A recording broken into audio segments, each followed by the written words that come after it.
Hello, everybody, and welcome back to Tabletop Notch. Welcome. We hope you had a lovely week. We're tuning in tonight for chapter 94, The Peak Beneath the Veil, closing in on that 100 episode mark, which is a very good time for me to reiterate, and I'm going to continue to do this. Did you just segue for yourself? Yeah, I did. I have a little thing up top that says mention 100, so I can segue. Very nice. Anyway, last week we had some longer opening announcements about what we're calling Season 2 of Tabletop Notch, and we don't want to reiterate every single thing at the top of each stream going forward, but I do want to make sure that we just kind of hit a few key points for those who might be tuning in for the first time, or maybe who simply missed it. If you want to hear the full details, you can check out the beginning of Chapter 93 last episode, where we go more in depth. It's spoiler-free. It just talks about where the sort of the future of the channel. But the main points are Chapter 100 will be the last episode of what we're calling Season 1 of Tabletop Notch. And then we will begin Season 2, marking the beginning of a new sort of major story arc of the campaign as we head out of this city of Navikapura. We will do a little reintroduction at the beginning of Season 2, goes over some of the main story points, talks a little bit about lore. Every character will have an opportunity to kind of say where they're at and where they're at in their journey specifically. Where are you at in your journey? Where indeed. Where are any of us at? Don't look at me. And paired with Season 2 are a number of awesome, exciting changes, including new intro video, new original music, new character art, new guests, all kinds of good shit. Oh my god, it's crazy. And between Season 1 and Season 2, there will be a break week, but we will be streaming. It'll be a little talk back, look back, retrospective episode. Hang out with us, ask some questions, have some fun. That's my spiel. Let me hand it over. All right. While we were offline, we got a bunch of new followers, actually over 300 followers. Let's give it up for the 300. It's insane. It's crazy. I feel like we sat now at we list all 300 names for years. Yes. And now we also got some new subscribers that I wanted to say. Can I read my handwriting? Yes, I can. Tango PTP subscribed. Thank you very much. Paraducks, DUCKS, which is hilarious. 94. The Wood Forge also subscribed, and also, god damn it, what did I write? Lilo XV subscribed. Thank you all very, very much. It's like XO, but what's kisses, hugs, what's a V? I don't know what that is. So, for those that are new or maybe a little bit further behind than in chapter 93 or 94, there's, if you're on a desktop, point. You still have to look at the monitor. I'm so disappointed. I like to see myself. That's gross. If you're on a desktop, he doesn't need to. He likes to move your cursor. That's what a V is. You made me walk. And you move your cursor over the stream. A little cue is going to appear exactly where those two morons are pointing. That, if you click on it, has like a list of like immediate quests that are on the horizon, like things that we're going to be working toward, hopefully in this episode, kind of finishing up some things as well. Please feel free to utilize that. However you so choose. And just to piggyback off of that, thank you again so much for the support. We can't tell you how much that means that people are subscribing. Not even when the stream's running, you come and sub. That's really awesome. We can't thank you enough. Oh yeah, we have new emotes for those. Thanks We've to got animated hitting, emotes. Yes, that do thanks a to little hitting a dance certain there. subscriber mark. We now have some really cool animated emotes. We'll work on some new still ones. If anyone's inspired, please throw it in the chat. Yes, tablet 15 I quit. And Tablet 15 I quit. I hate that it's tablet. Nobody ever types it out, by the way. People just click it. Oh, you just click the thing. Yeah. click the thing. See, I'm a You're old so Twitch user, If you and you type weren't able. on You're like, this is the keyboard. cheat code. If you call them on the phone and say, "I'd like to put in tablet 15 then I you press quit," one. yes. Somebody wait on hold for 10 minutes. I had them on speed dial on my flip phone. So yes, please feel free to spam them as well. Yes. That's it.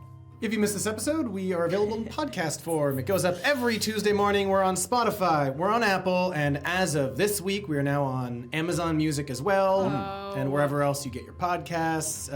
Episodes go live every Tuesday morning. Yes. If you listen to podcasts, Matt's intro and all the information happens at the end of chapter 93. I just had to... It was an editing thing. Wait, what?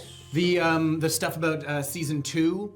all the info yeah. is at the end of chapter 93. Got It's at it. the beginning of the video version. At the beginning of the video, End of the- end of the podcast, if that's how you listen to it. In addition, I feel like this is also a great time to just mention one of the things we talked about at the beginning of last stream was if you are new and need a little, because we don't have an episode 1, that was technically our session 0, we did a little, here's what the campaign's about video that recaps the events of episode 1 for new people or people who are just like wondering sort of how everything came together, because we never published that video because it was in parts and sounded like crap. But in any case, if you need to check it out, check it out. It sort of explains the world lore a little bit, but it's a cool little video. It's very cute and It's helpful. very cute. Jordan did a very nice job Yes. animating Yes. a little a preview of things, of great animated things to come for the new intro for season 2. Not campaign Our 2. intro's not going to be stick figures, though, No, I it's- promise.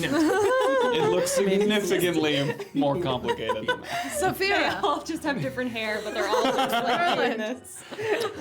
We are every episode on YouTube.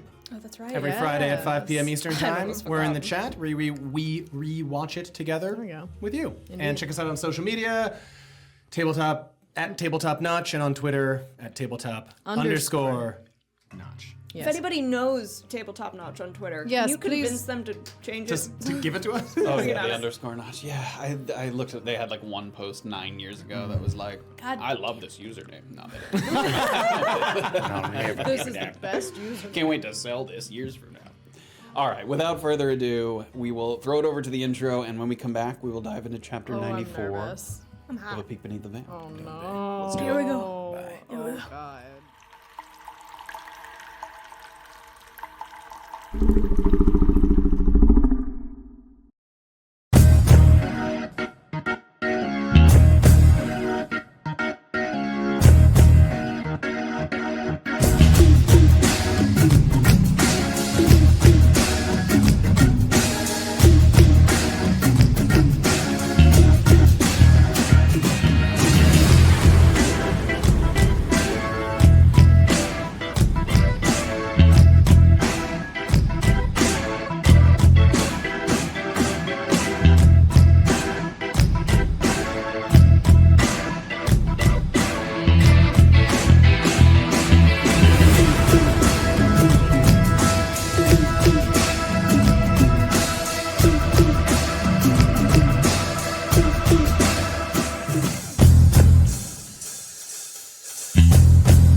In chapter 93, Befuddling and Scuttling, Erland allowed the natural flow of the Navika River to take him downstream, away from the angry Lepatro locals, hurling stones from the bank. Let himself complete. Damp and disappointed, but with only superficial injuries, he took a walk back to the Upa Alehouse, where a relocation negotiation between the Elatrian and Radiran elves were in the early stages of development. After trying to get a message to our old friend Daldoon, Erland made for the Steederway. And he didn't know it, but he'd just be missing Safira, who was leaving battle ready and bumping into a familiar, though not to her, face, feeling that a celebratory drink was in order. Meanwhile, Orba and Graven, who were unwinding in their own way with dice games back at the deck, made the difficult decision to pay a visit to Reciprocity, hoping that the light whistle chess piece once promised to Bizarra was now up for grabs. Complicating matters was the fact that we didn't know what Mr. 2 had been up to after last night's break-in, so we couldn't be certain that Senka Uberti wasn't currently being coerced. Predictably stubborn, Senka sent us away, and we failed to discern anything out of the ordinary. Another dead end that only added to our frustrating pursuit of the missing wizard. Stopping by the Broken Crown on our way back into town, we picked up a few new contracts before reuniting with Erland and Safira, finally a moment to get each other up to speed and make a plan for the evening. Unsuccessful in his attempt to make contact with Shakar, Erland was feeling the pressure to act quickly regarding Marvyn Bishop, and without a reliable way to demonstrate the mutant whistle's effectiveness, we were running out of options. The way we saw it, the best hope for freeing Marvyn was to take his captors unawares, retracing Erland's steps to the spot where he was held, and slipping in and out unnoticed. It would for sure be a team effort, but with so much left to do, we had to optimize our time. So in the hours before needing to ride out, we split up once again. Orba and Graven took the Steederway to Nagarwas, and narrowly avoided a run-in with the man Orba had charmed back at Butez's tattoo parlor. A lucky break, as he was unlikely to be happy to see us. At the mail house, we put in our request for supplies, as provided by the advocates, and at the same time remorsefully turned down the payment meant for Bizarra, as she would no longer be joining us on our excursion into the mountains. Safira, at long last able to utilize Jillian's intel she received back in Mukmu, headed to the Tall Ports, where she was granted an audience with Mohan Fowler, despite the heightened security measures around his office. As Jillian predicted, Mohan was sympathetic to our plight, having experienced firsthand the drastic changes brought on by the myconid trade. He was certainly aware of how deeply involved the Gentle Void is in the distribution of the extract, but he was blindsided and horrified by Safira's reports of the experimentation happening at the Shaki harvesting yard. With his disdain of the direction that the GV seemed to be heading, Mohan formulated the beginning stages of a plot to make the Void think twice about their overseas exploits, but it would require significant planning and allies that we could trust. A boat bound for Ka'ira was set to carry the largest single shipment of myconid extract ever sent across the ocean. And if that boat happened to capsize along its journey, it would be a serious setback with a potent ripple effect as the Gentle Void scrambled to figure out who to blame. For Safira, who had come to Antisuyu in search of answers, it was a promising and tangible way to have a positive impact. But still, it would be at least a month before the ship set sail. So with another item knocked off the Navikapura checklist, we turned our attention to what would hopefully amount to a rescue, and we wondered. Were Erland's audio clues enough to lead us back to the site of the Gentle Void kidnappers? Who among our many acquaintances throughout our travels would make for a worthy companion at sea? And does Ken Reggie have any friends? We find out now He does. on chapter 94 of A Peek Beneath the Veil.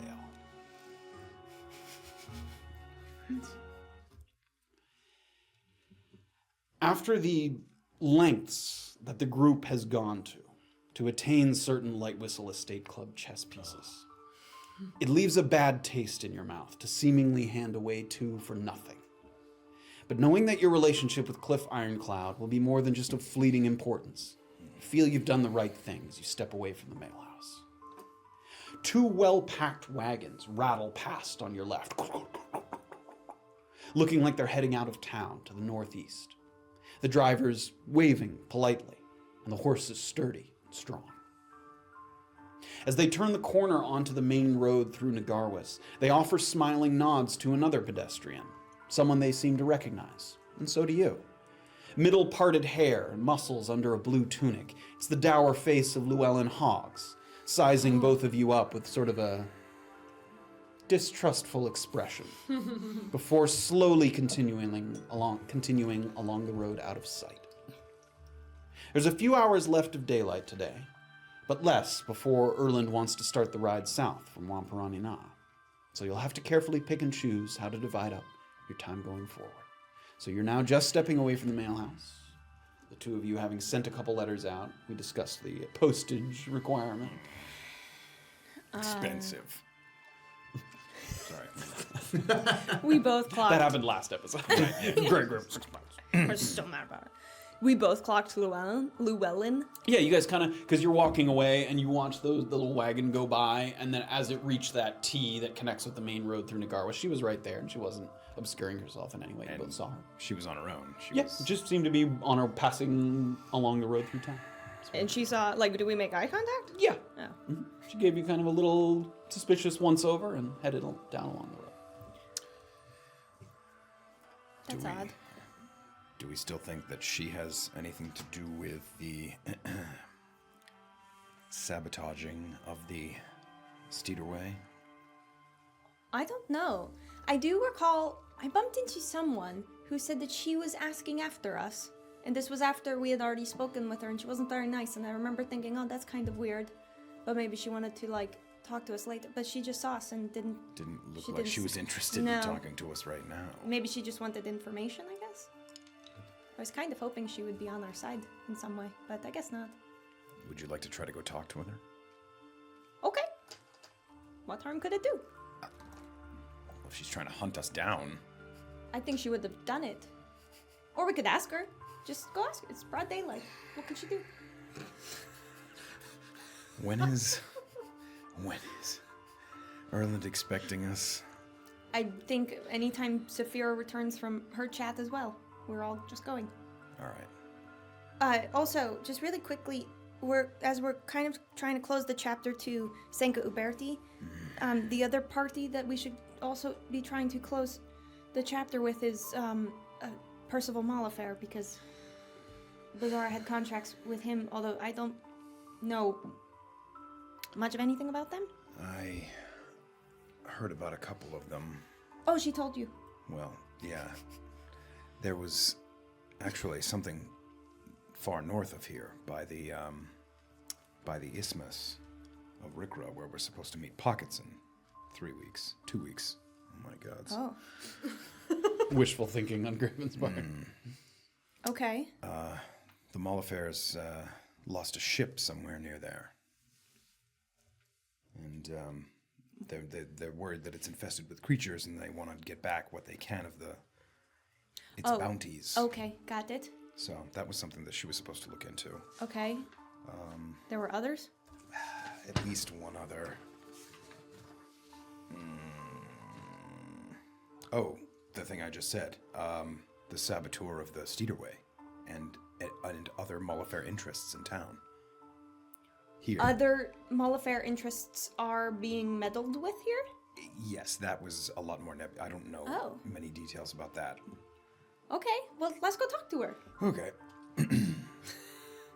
Is she still over? She walked out of sight along the road, but you sort of pick up the pace a little bit, and you get to that little corner where, once again, I think Nagarwas is the other side. Yeah, the other side. Oops. If we just bring that up really quick. So you guys are coming back to the road from the mail house here. So this is where you saw her. She was walking along the road. Mm-hmm. So you're moving from the mail house. You get back to the main road that kind of goes through Nagarwas there. Her place is up in this area, right? Is this last house the here? last one, Yep. okay. So she was walking along the road toward the center of town, as much as there is a center of town in the tiny little township of Nagarwas. And as you get to that little cross section, you see a signpost actually that looks new. Not only is the wood sort of fresh and unweathered, but you don't remember seeing it before. And it's possible the thought crosses your mind that it may have been put there now that the Steederway is in place, getting a little extra foot traffic in some of these smaller townships that once only had the occasional person kind of passing through. And it just has signposts for some of the sort of more notable businesses in town. There's an arrow, sort of pointed piece of wood that says Holo de Safiod. There's one that points to the Melvin Hoggs Memorial Steederway. There's one that points to the Inn at Nagarwas, and also a sign in the same direction toward the Ainsley Gatehouse. So those are the four sort of prominent businesses. The Steederway entrance and the Hoggs Memorial are one and the same. Yes, the Steederway of Nagarwas is in the basement of the Melvin Hoggs Memorial. And has it been much defaced? Is it more? Does it still look like it did, or is there more maybe signage and more emphasis on it being a Steederway station? There's definitely where that back staircase that goes down into the Steederway, there's a few kind of ropes set up to section off a line to sort of keep pedestrians and passengers in an orderly fashion. There's a little booth there where the person with their ledger is taking payments and things. But the actual memorial itself is more or less the same. It hasn't been transformed from the Melvin Hoggs Memorial into... They didn't take a Melvin off and put a Steeder or a Malafair up top. No, they did not. Just checking. It's like, Llewellyn, what do you think of that? It's Malafair. Okay. Yeah, it's not defaced as far as I can tell. So you get to that little intersection, and you look down, and she's taking a very sort of leisurely, casual stroll, again, toward the center, maybe in the direction of the Melvin Hoggs Memorial or the Inn at Nagarwas. So you can see her. She's facing away from you, walking slowly down the road there. All right, let's get her attention. Okay. What is it that you heard? That she was asking? I believe it was one of the Steederway diggers workers that we had spoken to our first night who had us get the contract. He said that she was maybe not requesting us, but asking after us. Is it worth just being upfront and saying that? Yeah. All right. We got no time. That is true. No time for foolish games. Yes. Okay. Let's go. How do you get her attention? Excuse me, Llewellyn. She stops. She, not expecting it necessarily, but almost like she's not surprised that someone might be calling her name. Takes a sort of long, slow turn. You see that kind of pinched, dour expression on her face that you saw when you first met her at her house. Yeah? Orba will catch up to her a little bit. You remember us, yes? Yeah, I remember you. Okay. The outsiders who cleaned up the Steederway, right? Yeah, that's us. Well, it's good to see you again. On our travels, we bumped into more of the miners, and they mentioned that you were asking after us, and we didn't know what you needed. I wasn't. Are you sure? Because it seems like a very silly thing to lie about. I agree. There wasn't anything else that you needed cleaned up, per se? No. Seems like you did a good job cleaning it up. You're not a fan of us, are you? Well, I heard through friends of mine that you and the halfling you were traveling with had a nice long conversation with Percival Mullifair at the Briscoe food stop.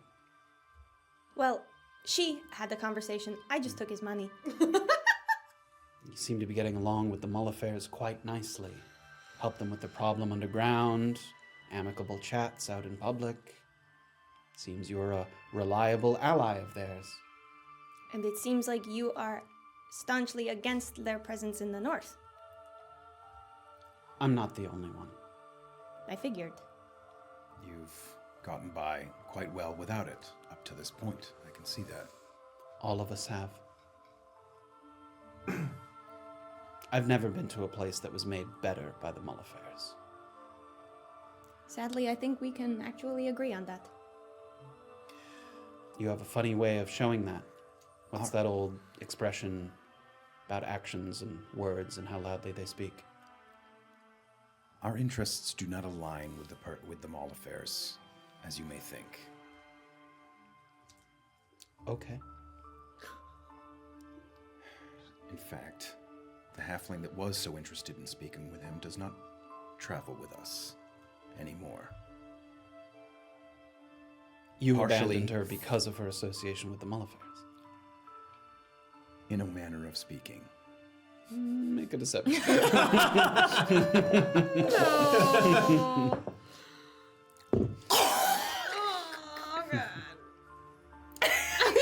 It's a 1. Like I said, actions, words. You seemed very, very smiley with the Mullifairs when you were taking his money at cards. I'm sorry, would that not make you happy, taking money from his very deep pockets? I would light myself on fire before I played a game with the Mullifairs. What if that game led to maybe exploiting some of their trust and making their issues bigger than what they already are?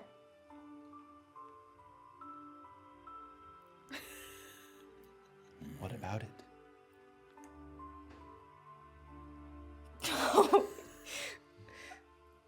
This seems well rehearsed. Okay. Did you have an idea? Well, okay. Here's what it is. So, the halfling Bazara, she was supposed to look into who's been meddling with all of the Mullifair investments and projects in the city, and she's supposed to be getting answers for him, but they could always be wrong. But you've already helped the Mullifairs quite a bit. I see the Steederway is up and running. Looks beautiful. Cliff Ironclad seems pretty pleased that the Steederway is running as well. Yes, he does. Another party you're not a fan of. I think that Cliff has abandoned some of his old morals. I think it's easy to see that when you're standing outside of the situation. I'm not outside of the situation. What are you doing in it then? More than you.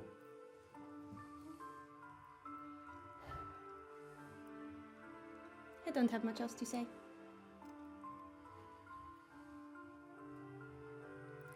Good luck then. Mm-hmm. She turns slow. Ambles into the center of town, unconcerned. That went just about how I thought it might, unfortunately. She sucks. I understand where she's coming from. And she has no reason to want to help us. That's fine. Or to think that we could help her in any way, I suppose. Yeah, I don't like her attitude about Cliff, but other than that, she seems great. I'm sure Cliff would admit that he has had to widen his gaze of late, and that he would understand too that people are not happy with him. Yes, it just seems like it's an easy opinion to have when you're not the one making the decision. True. Anyway, was that all we had to do here? Well, Hula Safio has another contract attached to it, but I don't know how quickly we could get it done. Is that the signage one? Signage? There's a big strong person has to watch something get signed? Oh, yes. Signage. That's what They need a new signage sign. means. They need a new sign put on the exterior. Designing a sign.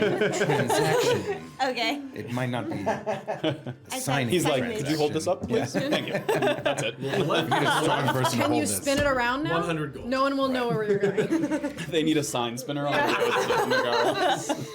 Yes, no, they wanted someone to stand with them as they had a transaction, but who knows how quickly they could set that up. It wouldn't hurt to just ask, because we need money, if it's fast. We do need money. Let's go look. Okay, All right. let's be speedy. Yes, hold it. Look at the signs that have Yeah. this way. Yeah, I mean, the township's very, very small. You follow the point of the sign. You start to head in that direction. But very quickly, we will head over to Wamparani Na. And alone at the bar of the deck, Erland has a moment to gather his thoughts as his companions make stops elsewhere. After a few dizzying trips through the Steederway and a dash through the streets of Lepatro, time seems to slow for you. For though the space is lively, the moments you've given yourself to meditate have centered you, focused you, feeling now as if you're in the eye of the storm rather than kind of caught up in it. As you know all too well, however, the eye of the storm does move, and you could be on the cusp of getting caught up once more. So you try to enjoy this respite as you think of how best to approach the situation, Marvyn Bishop. So you're here in the standard bar area of All Hands on Deck. It's not at its usual evening peak quite yet, as the main shifts of the ports have not come in yet. But people here as there always is. I'm going to. What's like a non-alcoholic drink I could have ordered? You are so scarred by getting drunk once. I'm never getting drunk before mission ever again. Really pushed Oh it, my though. He had like God. 4 drinks. You did. You went. I got 3, then I got sad, and then I had a 4th. Yeah, that's how you know you should Never stop. again. At a diving bar like this, water, probably. I'm sitting there with like a glass of water. I was keeping my eye out for Daldune, just because I told him where I was going to be. Okay, give me a perception check as you keep a gentle eye on things happening around you. Dude sneaks up and Natural one. Oh! Roll for new character. 15. 15. So you wait for a moment, some time goes by, and you know that the other people are running errands, but you feel a little just sort of centered alone in your own space. You take time to just watch people come and go, high spirits as people come into their favorite tavern here in Wamparani Na. You don't recognize any of the faces that come in and out right away. Until at one point, a man enters the bar, and it's Kinsey. It's the man that you met on the road coming up from the Honey Coast, heading on his way to Wamparani Na, that you gave a little bit of gold to. Sort of destitute looking, but he seems to have cleaned himself up a little bit. Maybe the money you gave him was enough to rent a room, wash up, just wash a little bit of the road weariness off of him. And in addition to that, he has his jacket on that was hanging very loose before, and he has it kind of cinched up a little more professionally, and he's carrying a little piece of parchment, and he sees you right away as soon as he enters through the door. And he kind of points to the stool next to you. He comes over quickly and takes a seat down. Hello, sir. You look good. Thank you. So do you. Thank you. Feeling full and refreshed, in part thanks to you. How have you been? All right. Did you rent a room here? I did, yes. And I've spent most of the day today looking for employment opportunities. He holds up a little piece of parchment. Looks like there's some names on the list there that he's kind of holding up.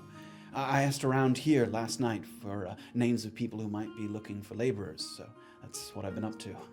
Who are the names? Well, let me take a set of speed. The most promising lead seems to be with this Mr. McKenna at the short ports. And he needs some kind of assistant to help with and he looks at a name that he's scrawled, an assistant for a Ms. Pasternacle. Oh no. I'm not quite sure what that job entails, but it seemed like he was looking for employment. Be wary of the McKenna there. Oh, I hadn't. Good pay, but how to say, difficult boss. Someone you've kind of looks around. Someone you've worked for. No, just heard rumors. All right. Difficult, hard work, underappreciated. Well, I can live with that, I suppose, if the pay is good. I don't even know if the pay is. Oh, I thought you just said good pay. Oh, did I? Oh, my mistake. You did. My mistake. I don't know if the pay is good. I do know It's that terrible pay. Terrible. No positives, really. I've simply heard that he is a difficult boss. I'll keep that in mind. I haven't spoken to everyone on my list yet. The job sort of had an odd prerequisite as well, but What's the prerequisite? It's a tattoo of some kind. I might avoid that one. Sort of gives you a look. Give me a persuasion check with advantage.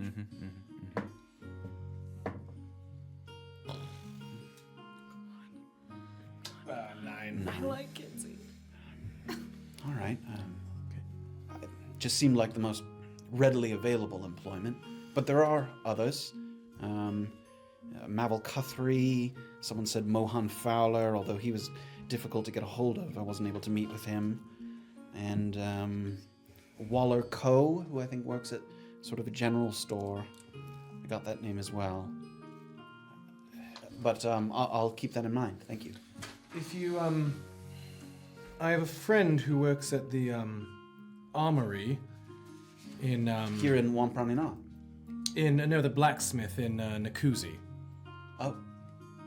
I was hoping to get work at the ports. It seemed like sort of the most opportunity for growth, but I would entertain it if you thought it was a good job.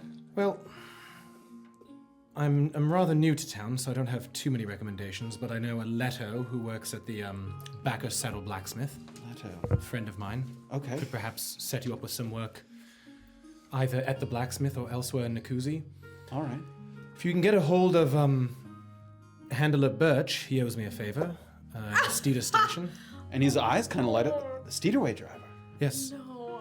He might not be able, I assume, need experience with Steeders to be a driver, but he could perhaps get you some sort of job in the Steederway. That would be excellent. I've always thought that the Steeders were fascinating creatures. Oh. Birch, you said. Birch, yes. Birch. That would be excellent. Tell him that Erland was the one who Erland. passed along the name. I was, if he doesn't remember that, I was the one who recommended, Oh my god. who commended his efforts to Cliff Ironclad. Excellent. That would be great. Wow, the Steederway. Thank you again. Why help me so much? Why offer me help? And coin? Why not? Is there a problem? No. Where I come from, people mostly just look out for themselves, which isn't a problem, just the way it is. Where I come from, that's the case as well. Right. And I know what it is when everyone's looking out for themselves and not looking out for you. Well, thank you. Leto and Birch. Sure. It's excellent. All right. I did sort of, I don't know, something about the tattoo gave me sort of an odd feeling about that. Yes, I don't know too much, but I would stay away from that one. All right.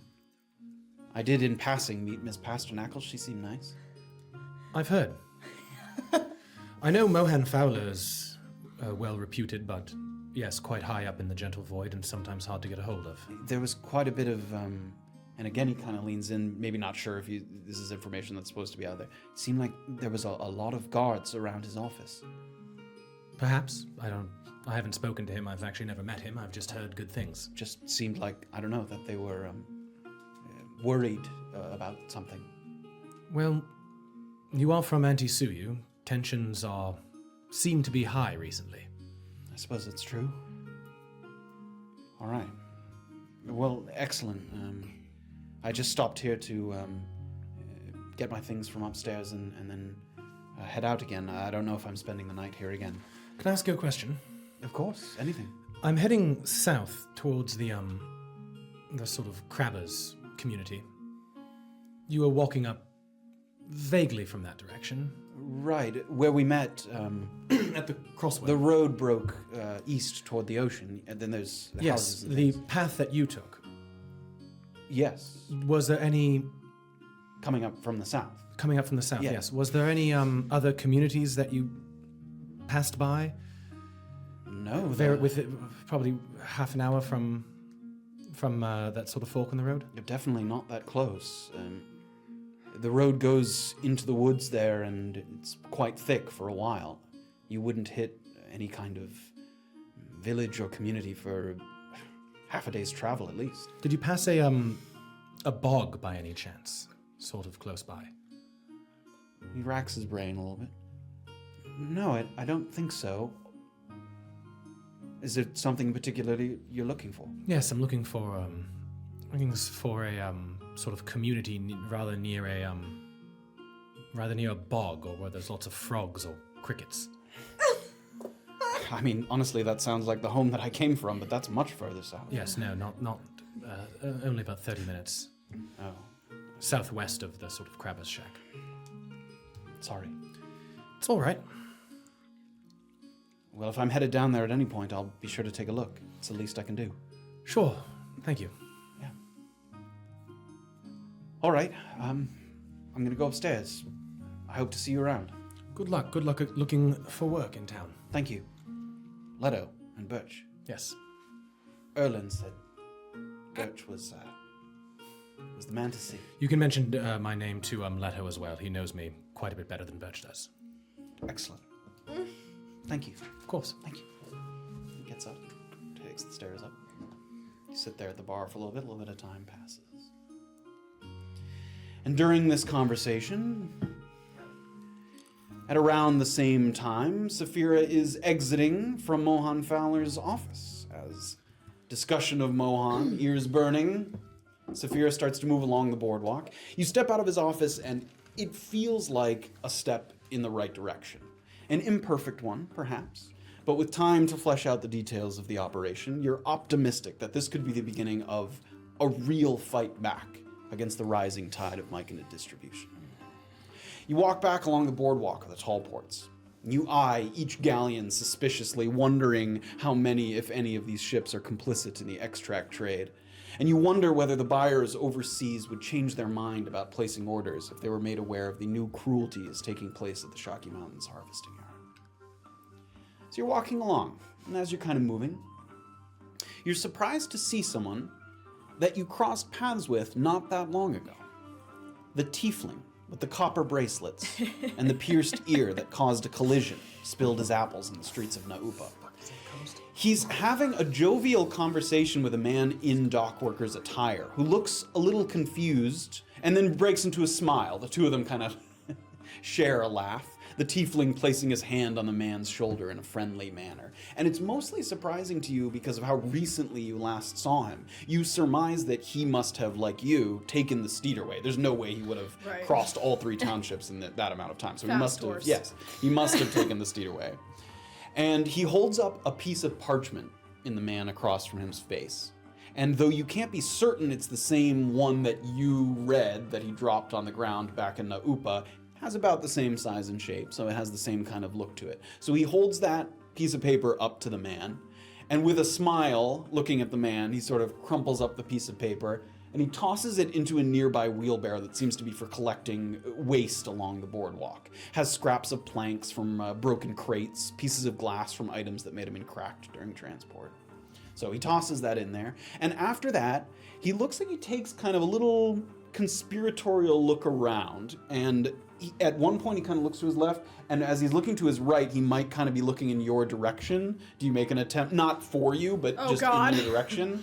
Do you make an attempt to sort of obscure yourself? Or Yeah, I don't necessarily want to obscure myself. I don't care if he sees me. I just don't want to look like I'm looking at him. Okay, give me a stealth check with advantage. You're not trying to do anything. With advantage, you say?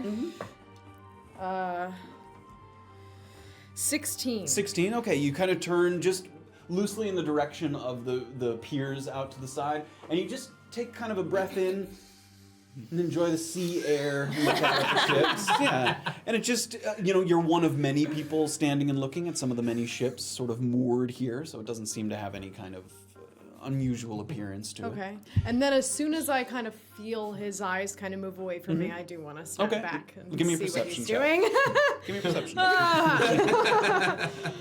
check. Perception 13. 13, okay. So, after he takes that little look around, he leans in closer to the man that he's speaking to, and he reaches into a pocket, takes out 2 small vials, sloshing with just a little bit of liquid. Can I tell what the color of the liquid is? Not with that perception check, Okay. but they're sort of small, and he takes one of them and he just puts it in the sort of front shirt pocket of the other guy, and then he takes the second one and puts it in his own pocket. So he had 2, splits them up, puts one in the pocket, one in his own. And then the 2 of them kind of smile, shake hands, and go separate ways. They Okay, depart in and 2 different directions. did I get a good look at the other guy that he was talking to? I don't remember his description very well. You did get a good look at him. Okay. You have not seen him before. You don't Is recognize he like him. a human man? Human What is man, he? dock working attire, sort Okay. of on the shorter side, maybe like 5'6"-ish, sort of scratchy black hair that's sort of Any cowlicked on one tattoos or side. piercings or anything? He has both identifying? ears pierced with simple sort of small gold loops, no tattoos as far as you can tell. Okay. So you would recognize him again if you saw him after getting a pretty good look at him. Okay. All right. I'm gonna. So they both headed off in different directions. Yeah, in different directions. I'm down gonna the kind pier. of saunter as though I have no care in the world over to the wagon where he tossed the note. Yeah, there's like a So I want refuse to try to wagon grab there. the note Okay. just to make sure. I wanna see Take a what peek that is. in. Nobody's watching someone looking at a barrel of junk. So you I'm can go gonna. ahead and Can I kind of act as though I bump my bag and kind of look as though like I'm worried I dropped something in there? Give me a performance. Ah, you're pushing a performance check, man. Why would you? You know what, guys? You have no faith in me. Yeah, play the game. And that's because you shouldn't. All right. 4. Spirit pulls up her bag, kind of bumps into it, gives a little half-hearted shrug like she accidentally. And one of those people, you've seen a number of these people as you've been I walking would have been fine. down the piers, these people that have whistles that are sort of directing some of the flows of traffic. One person just kind of turns, "Hey, don't touch that." My bag? What do you mean? No, the barrel, don't touch it. Oh, and I'm gonna kind of look behind me as though I'm like, oh, what? And I'm gonna take a step forward. Sorry. Yeah, just don't touch it. And he goes, sort of goes, he barely registers, he just heard you bump I'm into gonna it. kind of as though, like, to myself, to fucking touch it? What do you mean, don't fucking touch it? And then I'm gonna kind of like look around and as though, as if I, why am I trying to make this harder? I just want to try to grab the thing. You do so. And no one says anything. You reach into a barrel of wood scraps and garbage, and no one stops you. Okay, well, Safira's kind of like getting it. I'm gonna put it in my bag and like, you know, walk away from the area. I'm You do so so. proud of myself. Okay. And then when I kind of get off the path, I'm gonna start heading towards the deck. Okay. But I want to take the note and read it. You take it out and look at it. Is it the note that It's the exact same note. So now remember? you physically have it in your I do possession. physically have it, yes. But Okay. it is the exact same note as far as you can tell. Nothing's Great, changed great, other than great. it's crumpled up now that he crumpled it and tossed it away. Right. But so Okay. yeah, it's that note that, for just as a reminder, it mentioned that it seemed like someone was trying to, get supplies. I had a copy of it actually. I have it too. Oh, it's great. just I not didn't know. literally right. I'll just read it out one more time. First of all, you need to calm yourself down, mate. It's understandable this guy's pissed you off, but could you please think of the potential consequences? Is killing or maiming this guy really worth it? You've got a sizable list of things for me to procure, and our friendship goes back a long way, so I'm willing to uphold our agreements if it's important to you. Even if I'm going to make it happen, however, some of it is rare enough that it's not going to be overnight. You can leave those items off your list, or you can practice patience. I know that's not your strong suit. Why don't we nab ourselves a bit of Microl and head on over to the den in WN and talk it all out, say 5 o'clock. So that's what the note says. It looks exactly the same as it did before, other than it being crumpled up a little bit. Did she ever see the other monk? What do you mean? No, she bumped into him in Upa. No. No, yeah, she friend. bumped into him in Upa. Oh, she did? Yeah. Okay. That's the same guy, but she doesn't know who that is. She didn't see him prior to that. Okay. Safira does not know that. I didn't communicate like what he looked like. Yes. This is Shakar, yes. In a meta, yes, we are aware as an audience that this is the description, that earring that he has, you recognize that. So the couple of times you bumped into him, that serpent earring that he has, that's like a rod through the ear. Yeah. You saw that before at the Ackley Monument, This where is you the got. Tiefling guy, yeah. Yes, and it's the same. It denotes a monk of the Temple of the Forged Right, Tongue. right, So right, you right. fought a monk of that type back in the Ackley Grove. So I would recognize what monastery Yes, it's from. you would. At least, I think Erland mentioned it, so you would at least recognize that is a denotion of a monastery. That's why I Okay. said it out loud. Okay, great. I'm gonna start heading towards the deck. Okay, so you work your way back to the deck, and just after Kinsey leaves, a couple minutes pass by, and the door opens up, and you see Erland sitting at the bar there. Hiya. And I'm gonna kind of flag down. I wanna. Oh boy. Can I Something I can get you. an ale? Of course, yes. We have the usuals. Great. What The would you usual's like? Fantastic. Well, the usual options. One of each. And Safira thinks about it. No. No, just what have you got? The all hands, the on deck mead, and the Raven's Feather Stout. Oh, Raven's Feather Stout. 7 That's copper. correct, yes. And as he turns around and goes to the Raven Feather Stout barrel, the Raven is atop the barrel and sort of gives a little caw as he gets close. So he pours you the Raven's Feather Stout. So, 2 you sit. How did it go? So, it went really quite well. Actually, much better than expected. And I saw something suspicious on the way out. So, plus, I think, actually, and let me start with the thing with Mohan. So, and I'm going to kind of look around to make sure that people aren't kind of listening. There's enough general noise in here that unless someone was... I don't want to, like, say Mohan's name really loudly. So, he was more amenable to taking down the Myconid trade than I thought, and I told him more than probably you guys might be comfortable with. I'm not 100% sure, but I do feel that I gave him the information he needed to know in order to give us the information we need, which the biggest shipment of Myconid that has ever taken place in recorded history of the Gentle Void's distribution is leaving. At some point in the next 4 weeks, Mohan is going to help us sink it. We're going to have to find some people, and there's a lot of planning Safira, we're sinking a boat. in 4 weeks. The 4 of us. I mean, no. With hopefully- Mohan. Well, Mohan will be An there. entire boat. Well, With Shirley armed. A you know significant. what? We're on our way to do a lot of crazy things, okay? We're on our way to fight a fucking chimera. I'm trying to, you know. Yes, I know that, but that at least is. That Look, at this least is excellent. What? I'm sorry. A The stealth- chimera's not more scary than the fucking boat. I've It's never a fucking boat. seen a chimera.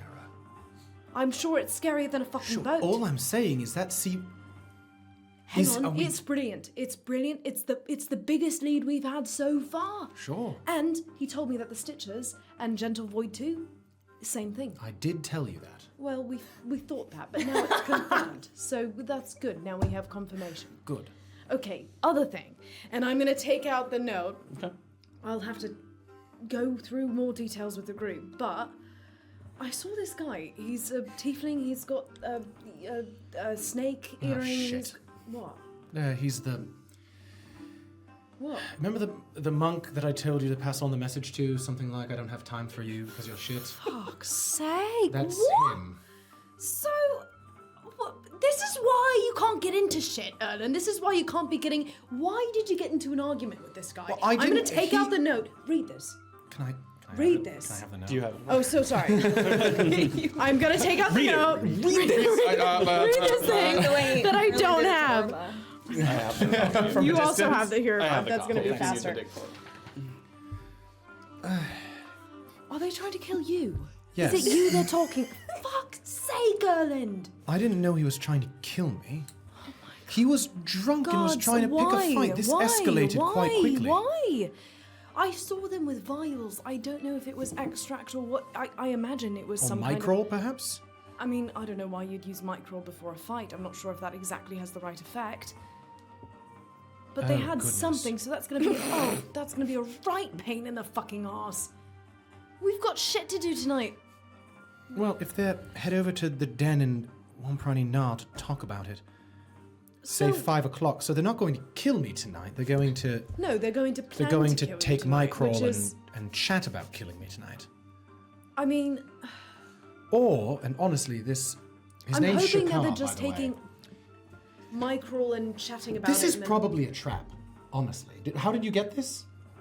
well, What about you? I don't know. Do they know that we're traveling together? I mean, I suppose he does know that we're traveling together. Yes. I gave a message to you. I ran into him. Like, literally, You he ran. bumped into He me. bumped into you. He bumped oh, into this is me. a trap. Right. And then I suppose he followed me to Mohan Fowler's place and then was outside. Did you check your planning- shoulders? I mean, no, I didn't think I was being followed, although I feel quite stupid about that now. Well, Right, regardless, well- I can't go and Well, no, try we're not- and kill him I while mean, he's doing what would be the micro. We're busy this evening. And also, it's obviously a trap.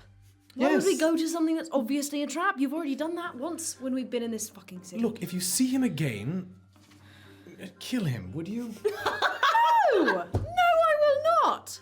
No! He's trying to kill me. He's talking about trying to kill you. Is killing or maiming this guy really worth it? So See, forgive they're me, not he even might be sure if it's maiming really me. worth it. But it's- they're not 100% sure if it's really worth it. So, no, I'm not. No, I'm not This- killing this guy based on some fucking note. Worthless fuck. I was going to give him the benefit of the doubt. Of course you were, right. The benefit. I was trying I've never to seen you be- give anyone the benefit of the doubt. Excuse me, I was trying to be benevolent with this fellow. My God. Okay. Right. Well, We need to get out of this town. it makes it better. I want you to know that they're talking about killing you. That makes my whole day. Oh, come on. It's a little bit funny. You rubbed him up the wrong way, Do you want and to now be- he's gonna kill you. Do you want to be sinking a boat with 3 don't- people? No, I don't think he's. Do you think he can? Are you scared of this guy? I'm not scared Do of him. I have to kill him? No, I mean, if you get the opportunity to, sure. Oh, but so you you don't are have scared to. of him? No. No. I think you're scared. I'm not scared of him. He's a well-trained You're monk, scared? though. Oh, he's a well-trained monk now. He's not just some guy in a maze. No, he's not just some guy in a maze. Wait, fuck's sake. You've gotten yourself into trouble. I didn't. You didn't what? You didn't mean to? Or you didn't No. know you did? I didn't realize You've that got having to a stop talking shit to drunken people. argument with a monk You'll in never a drink. tavern. You can't. And I'm gonna take I'm taking a big swig. You can't drink. I'm not. I wasn't drinking when I talked to Shakar. No, but clearly you can't drink. Clearly drinking is not agreeing with you. That's irrelevant to this situation. Well then, so you did it sober. So then maybe you just can't talk. He was drunk at the deck. First, he was drunk at the deck, and he was picking on me, and I thought he was a little shit. And he set up a fight, and I had better things to do. You admit that we have better things to do. Yeah, we do have better things to do. The point is avoid this man, and if you see him, kill him. And we're not going to the. I'm we're not- not going to the den I'm tonight. not wasting my time or energy killing this guy. It doesn't seem like he's even sure if he's gonna waste his time or Can I energy flag the killing bartender you. down? While Yeah. Have you ever? There's this fellow, this tiefling fellow. Can I describe Shakar? Sure, you can. Do you know this Shakar fellow? Yeah, that'd be Shakar. Where does he? Yes, quite. Where does this Shakar live? Is he from Wamprani Na? Is he? He'll come to Wamparani sometimes, but I think mostly people know him. He's over in Orba. Nuupa, all right. Do you have a sense of where in Nuupa he lives? He's been looking for me, and I I don't know if he has a permanent residence. Stays at the Ube Ale House sometimes, that's all I've heard. Oh, he's not from. Erland, just... If he is, I don't know where his house is what I I'm see. saying. I see. All right. Again, he doesn't come in here all that often. Thank you. All right, we'll check out the Ube Ale House for him. Thank you. Thanks. Erland, why? Because I want to. When are we gonna... We don't have time I'm to not bother this seeking guy. him out. I just want to know when I'm in danger. Well, apparently not tonight because they're chatting about it, unless, of course, that's It's not a true. trap. Obviously, it's a trap, but I don't know if, if they're trying to lure us there or if they're trying to Did he follow to you make here us to talk think- to me? Can I look around? I'll look around. I would have loved that. He was behind the bar in a God. wig, being like, here's your drink. Four. God. We don't- don't know. That's so sad. You definitely don't see him, I'll say that. I mean, the place isn't that crowded, you haven't seen him come in, and you both God. certainly would recognize him at this Joke. point. Where the fuck are the Goliath and the Tiefling? I don't know. I was doing business. I had a talk. That an went actually well. I'm important glad that went conversation well. This is being overshadowed by something rather insignificant. I can't believe it. It doesn't matter. I don't know where they are. So in a month's time, we have to sink this boat? Yes, and we have to think, and we should start thinking about this now. Who do we trust? Like, really, really, really trust that we can have come with us? Mohan's allowing us to bring people in? Yeah, I mean, he wants as many people as we can get. I mean, obviously, it has to be people we can trust, but we're gonna need more than just us. He basically laughed in my face when I told him that there were 3 of us. I mean, 4, including, but you know what I mean. All right, well, we have some time, but we should perhaps put word out to Jillian. I thought the same thing. I mean, that's exactly what he said. He said, if you see Jillian, tell her to strap on her boots. So, I don't know when we're going to see Jillian, but I suppose we could try to get in contact with her because I know that she'd want a piece of this. And we could, frankly, very much use her. I don't know who else we could ask. Robert Bastille, perhaps? I don't know if we trust him enough. I definitely trust him. It's just he has business in. I don't know if we'll be able. Or in is Chupa. he a fighter? Much of a fighter, or is he? He might have recommendations for who we can ask, actually. I suppose, but I don't want too many people knowing about this, Erland. That's true. This is something that we don't want it blown up. We can tell Jillian, I trust. I don't want this. A man like Robert, who's. I mean, it's his job to deal in information. He sells information to people. That's literally what he does. I don't think we should tell him anything. As much as you trust him, I don't trust him as far as I can fucking throw him. Which I don't think would be very far, so, All right, something to think about. We have much to attend to Something before to think that. about, indeed, yeah. And we have to talk to Orba about this, but I don't know if that's something we want to tell Cliff about. Oh, yes, of course not. Right, that's what I was thinking, so No. we have to clear that with her.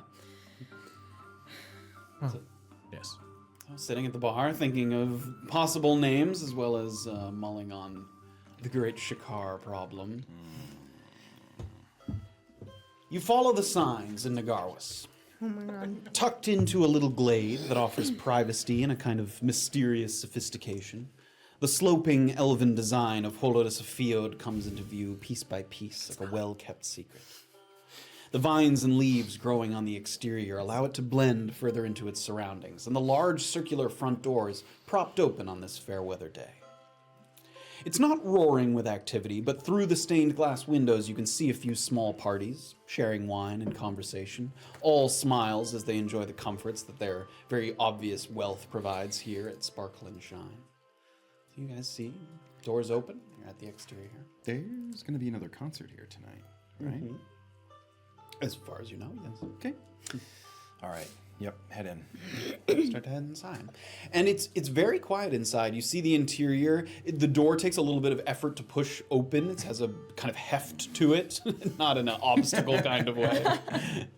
And it creates the effect of this very slow reveal of the inside that upon first impression looks almost kind of like a bathhouse. Safira kind of got this impression when she first walked in. All of the seating there are no chairs. It's like recessed into the ground. It's been carved into the stone floor. So you're actually sitting almost below the level of the ground, almost sunken into the surroundings. Very tasteful, flower-laden lattices between each of the booths that allow for privacy, intimacy. And you see a man that seems to be holding a small book, and he'll go from table to table smiling. He seems like he's asking people if they need anything, how they're doing, checking in. You see people smile back. He's an elven man, shaved head, a very monochromatic yellow robe with wide sleeves that cascade down his arms. And he sees you as you kind of come in, and you see a little look of curiosity on his face. It doesn't seem like he really recognizes you, but then he smiles, and he takes a few steps in your direction. Can I help you? Hello. We're looking for Stonehand. That would be me. You put in for a contract with the Broken Crown. Yes. Are you here about the contract? Possibly. We don't have a lot of time, but we do have what you see. He gives you a look up and down. He gives Orba a look up and down first and kind of, not in a nasty or mean way, kind of doesn't seem to see exactly what he likes, but then he gives Graven a good look up and down. Yes. Yes. I think you should do quite well. Thank you for coming and for your interest. Would you please sit with me? Both of you, please. We have a few moments? Yes. Excellent. He motions to an empty booth nearby, and he flags down another person that's walking around that's in a lighter shade but similar yellow robe. Etelka, a bottle of the Northern Hearth, if you would. Thank you. He sort of scoots the robe underneath his legs and sits. And he sits first, and so he sinks like all the way down into the ground. He's kind of looking up at you, waiting for you to sit across from him. Orba. Orba's gonna just jump down with both feet. Get into this little spot. And as soon as you're in here, those lattices that are between all these booths, they really provide a little feel of intimacy. You don't see the other patrons in the place, and conversation is very minimal. Just little whispers throughout the environment as you're sitting here in this little booth. Have you any experience in mediation? Stationed as a guard anywhere, or a private security detail? Mostly bounty work, honestly. All right. Well, this shouldn't be anything that merits physical intervention. But the person I'm meeting with can be a bit pushy. And I'd like to avoid any misunderstandings or uncomfortable situations. For some, a signature is nothing. But to me, it is my bond, and I do not wish to be forced to make my mark under duress. Do we understand each other? So far. The client is a Mullafair adjacent. Not a part of the family, but someone affiliated who's taking their business here to Navikapura, now that the Mullafairs are not being ostracized by Cliff and his advocates. A good thing, I think. He sort of looks at you a little bit, trying to read you a little bit just to see. As you may or may not know, even with these changes, it can be difficult to start up a business in Vikapura as an outsider. It takes a lot of building up of trust within the community. If this interested party had a partner, someone with established roots here, and he motions to himself, that could ease the transition. Mrs. Migalore is one of the finest pastry chefs in all of Antisuyu, and wishes to bring her talents to Navikapura and partner with me on setting up a bakery in Naupa. Though written correspondence, we agreed to an ownership split of 60-40 in my favor for the first 5 years, given that I am the one making the necessary arrangements to have the bakery integrated in a favorable location. I am prepared for her to push once we negotiate in person, and I am willing to go all the way to a 51-49 split if she is insistent, but I must maintain a controlling interest, and I do not want to be bullied into otherwise. Now, Mrs. Migalore, she always brings a guard with her. I don't know if she fears for her security so much as she enjoys the bit of weight that it helps her carry. So I'm simply looking for someone to balance out that weight. She's traveled all the way from... She was originally in Pachacama. But she is here now in the city. She will be here possibly late tonight, possibly early tomorrow. And I would like to get the signature down as soon as she arrives. I'm hoping to set up a meeting for early in the morning tomorrow, 7 o'clock, 6:30 even.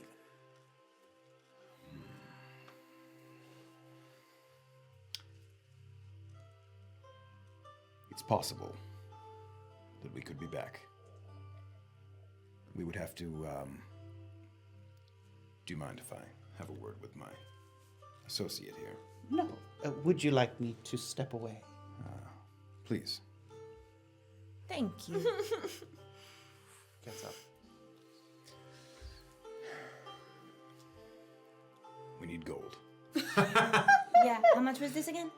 50 to start. Another 50 if... Oh, we got a tussle? Yes. The only thing I was thinking of is, obviously, we have our project tonight. I still need to go get my armor from Naupa. Yeah. And this is less important, but we wanted to go see if Franco had any magical items that we wanted to look at. And that was at midnight tonight. Yeah. So we wouldn't be able to get a full rest. And you In need between. a full rest. I am desperate for a full rest. No, I don't need to rest. Well, also, judging by how he looked at me, I don't think he's as impressed with my presence as he is with yours. Is there something I can take off your hands? Well, I would want you to be able to go see Franco's wares, but I would also want someone to go with you. Perhaps one of the other two could. Yeah, one of them will come with me. All right. Well, hopefully we are not on this forsaken trip all night. That we are back by at least 11. Yes, fingers crossed. Oh, 11? Wow, okay, yeah. All right. Okay. Well, shall I say that I'll give my services to this tomorrow morning? After we do our magic stuff? No, this would be before, I think. We had told... we told Bruce that we would come back in the 10 o'clock hour. I think he said like closer to 9, yeah. I guess you could either way it, right?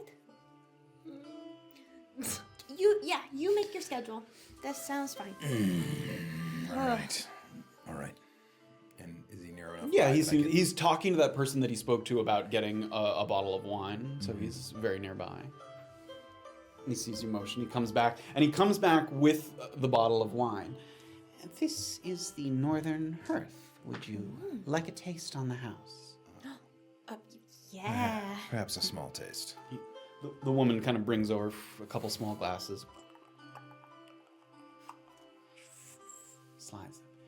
Are we toasting to an arrangement? We aren't in the city much longer, but I think that I personally will be able to be here at that time tomorrow. That would be most welcome. Thank you. Cheers. And he sips, and you take a sip of this very kind of, it's an amber-colored sort of honeysuckle wine with notes of apricot, baked golden apple flavors, a little spiced, has a very kind of fruity golden essence to it. Quite nice. Very sweet. One of our most popular wines. So, 6:30, you say? That would be preferable, yes. Cheers. I'll be here. I will tell Mrs. Migalore 6:30. And we look forward to trying her pastries. Is there anything else? I suppose not. Enjoy your wine, and enjoy Holodas of Fiod as you wish. And he starts to make his way around the room again. So you guys have a moment just to have a glass of wine. This tastes like candy. Usually more of a mead person, but it's quite good. Are you holding it like a tiny little glass? It's hard. It's a small glass. Crushes the wine. They don't have Goliath glasses here. Pinky. Used to holding a chassis of some kind. Not such a small glass. Well, cheers to maybe 50 gold. Yes, to filling our last few hours here in Navikapuro with hopefully money earning. Okay, just get Marvin, then get money, then get out. Yes. Okay. Get Marvin, get paid. Yeah, get Marvin get paid. Kind of Yeah, throw back the rest of it. You throw back the wine, and some of the other people, like sipping their wines, look over and kind of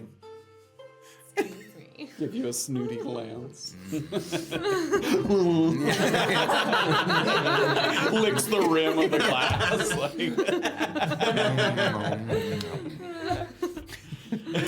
I'm out of here. Graven out. Yeah. Respectfully make our way out. Okay.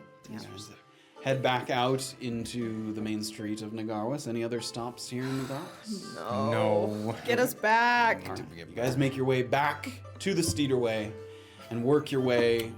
Mark down 2 more as you guys are passing through. That's 9 trips through the Oh, baby, we're Anyone coming up want a close one-way on trip? that. Steederway. And again, you can still take it. You just don't get Yeah, it for we free. all need a one-way trip to Nauba. Yeah, we might have to pay for that one. I have to go there tonight.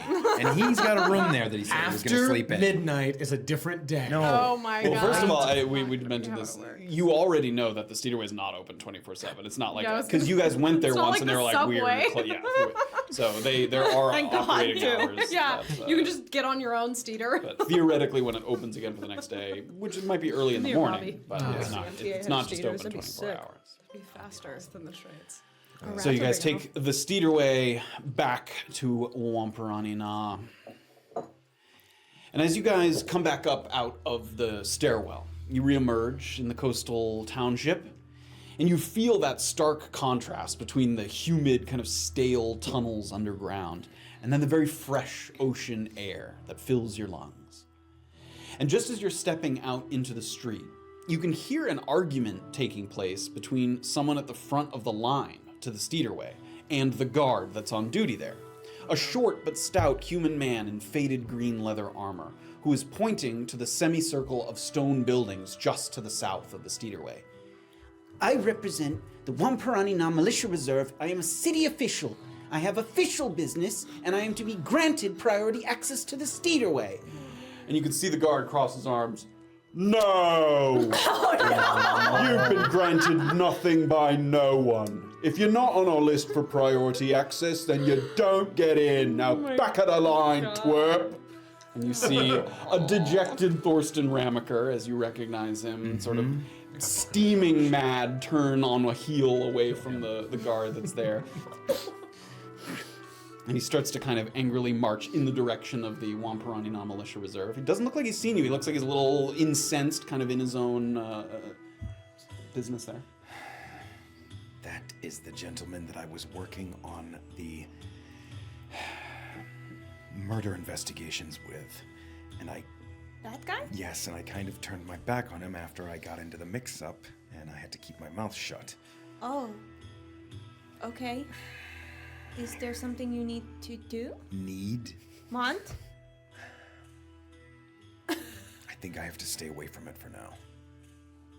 Is there something I could say for you? No. Okay.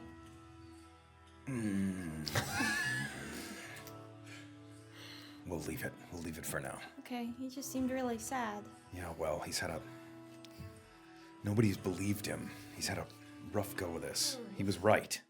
And nobody believed him but me, and then I had to abandon him because I got into a stupid It's okay. situation. Well, that sucks. Yeah. We can make it right later, right? Yes, hopefully. Yes. If not, if what's her face doesn't even want my help right now, it doesn't do much good to have him be on the trail before Wait. she is. Is he in danger like you are? Where? I think as long as I'm not associated with him, yes, I think he'll be fine. No, I mean, like, if you're both investigating it, what if he finds the answers that you found and it leads to the same thing? We don't have to I don't think think he's about just going to let it go, is what I think. If Okay. I went up to him and told him, I know who it is, leave it alone. No, but what I am saying, if he follows the same trail of breadcrumbs that you followed on his own.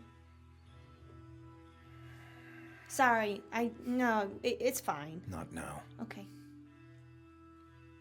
So he gets to that little semicircle of stone buildings that makes up the militia reserve, and it looks like he's almost airing out his frustration, like pacing back and forth in the yard there. So you would have to kind of walk by that to get.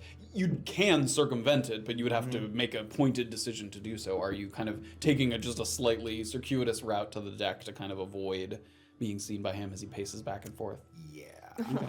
So Graven kind of directs you just a little bit off to in the eastern direction, just to make your way thirsty. a little closer to the ports to make sure you don't get too close to the militia reserve. You're not thirsty for thirsty? Thirsty. So as it sort of times out, Erland and Safira may be sitting at the bar for another 10 minutes or so, and that's when Graven and Orba come through, and once again the group reuniting in the bar area of all hands on deck. What time is it roughly at this point? So it is probably around between 3:30. Oh, rolling in time. Yeah. We'll say 3:30. So- I guess they took the steed away, but 3:30. You guys look all right. You look not injured or anything, so I'm assuming that went better than I expected. We were just going Just to went the to the mail mail house. No, I thought you went to see. Didn't you go to see Senka as well? Oh. Yeah, she didn't really want to talk to It us. wasn't very eventful. Yeah. Right. Time okay. is of the essence, is it not? We should go. It is, yes. If possible, if we can be back here with Marvyn and I could still make it to the jousting to get my armor, that would be ideal, but What time is the joust? 7. I'm just saying. And perhaps while we ride out, you can talk about your thing? Yes. Okay. So, good news. Mohan, Well, we ride out. Right. while we ride out, yes. But actually, before we do, should we make sure we know what we're doing for this scouting? You know exactly where we're going? I have a sense of where we're going. I was blindfolded. Listen, I was blindfolded and I Erland? could hear. You told me you knew exactly where we were going. I do know exactly where we're going. You I said will have to that. go by What? sound. What are the directions? You, hang on. Knowing it is- exactly where we're going means knowing exactly where I meant sight, sound, hearing. All the senses were As- involved. I said, time is of the essence. Yes, so we'll be let traveling us- southwest of the Krabbers community So just for about half an hour. and how are we all feeling? I mean, as I'm- far as I our told energy you I and have no ability. healing, but I'm- Yes. I'm doing quite well, and again, I'm great. I want to be very clear on this. If we need to run away and if for whatever reason a combat occurs and we need to run away, communicate it loudly and we run. and we say Benji if we need to run. Not for Exactly. Benji. Okay, and I don't think that we are trying to not kill these people, right? Ideally If- non-lethally if it's if possible. possible, but I know those with range don't have much they can do. If we need to pick off a couple Dice. scouts, Right. These people went to the trouble of non-lethal not where killing possible. you. Got it. well, one of them did try and kill me. All right, I'm going to go and grab my saddlebags because it's got stuff. Yes. So. Okay. Let's get ready. How many horses? I have a horse in this I think that township, we but I who think that else? we 50 probably share one. I think that we probably want to only ride the horses to the Krabbers shack and then I was going to say we should Tie probably them up go on 'cause we foot need for the to last go. few, we need to move quietly. last little bit. They'll just so we be are safe at the quiet. crabber shack. No one's going to steal them. We can tie I mean, them up. It's not supervised. There's not. There's Say not. we just take 2 horses down there. Okay. We'll keep them off of the main road when we tie them off. How long of a walk would it be? It was like a 30-minute ride. Yeah, it was like a 30-minute ride. It'd be I a mean, lot we should- longer walk we should ride. 2 horses, extra and maybe hour. we'll put them Yeah, maybe somewhere quite like that in the woods or something. And it was a half-hour horseback, not like galloping, like but yes, it would definitely be long. We should Was be able the- to find a place to tie off the horses. The building that I was initially, like ambushed at, would that be big enough to put some horses inside? No, that was like a little meeting house. You too could small? probably coax a horse through the doorway if Okay, you really but it tried. would be- but it Just would not- sitting in there I like, wouldn't be guys, pleased. Great. why? Okay. possible, but So yes, get what you need, and hopefully this should be more stealth than full-out combat. All right, let's go. Still haven't picked up my arrows. What? Nothing. I keep forgetting about my fucking arrows. Do we need these arrows for this? No, but I was going to ask him for special ones. It doesn't matter. Let's go. Oh, I ordered you some too. Oh, you did? Yeah. Oh, right. Thank you. You're welcome. That's brilliant. Are we ready? Yeah. Yes. I'm gonna finish my water. Put it down. Savira's going to finish her ale and yeah. give Erland a look like... Because I can Nice, buy one nice last. Raven stout. It's nice and cozy in the tummy.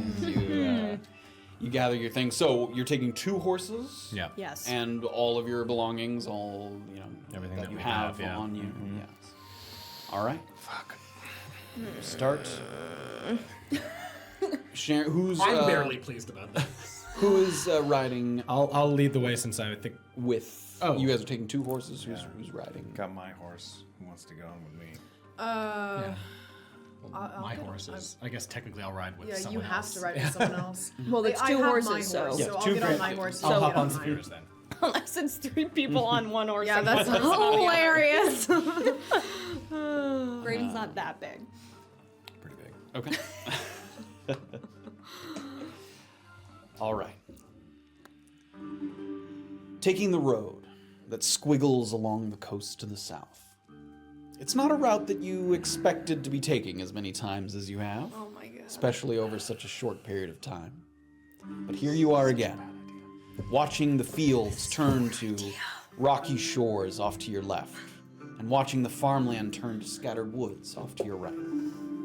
There's a little bit of time here, and there's a decent bit of traffic, especially heading into the city. So unless someone looked closely, you don't stand out from the many field hands, foragers, fishermen dotting the road along the way, sometimes on foot, other times with horses and carts containing whatever the day's haul was. So you have a little bit of time riding south here, next to each other on horses. So, Went better than I expected, actually. He both had less information for me than I thought he would, and more. I told him about McKenna and the mutants, and I think that's the reason that he gave me the information that he did. There is a boat that supposedly is the largest shipment of myconid to ever leave one of these ports. of the extract or the mushrooms? Extract, we think. He's not 100% sure exactly what the contents of the ship are because they haven't been, great about disclosing that in the... What's it called? Manifest, The yeah. The ship's manifest manifest, that he has. So, Oh, that's weird. well, it's not weird because they're moving something that, is, I suppose, not here, but is being used in an illicit way. So I don't know. So you think it's being... Oh, sorry, go ahead. Sorry, it's illegal in Kiera, is it not? I know It's, anti-Suyu, it's fine. Yeah, it's illegal in Kender, which is the capital city. Right. Not in all of Kiera. No, But like, where is the main port that it would be going to? In He Kiera? actually said it was headed to Saveni's Wharf, which is not Kender. But, I mean, in some of the big settlements in Kiera, it is frowned upon, if not outright illegal in a lot of places. So it's not for like protecting expensive, valuable cargo. It's nefarious.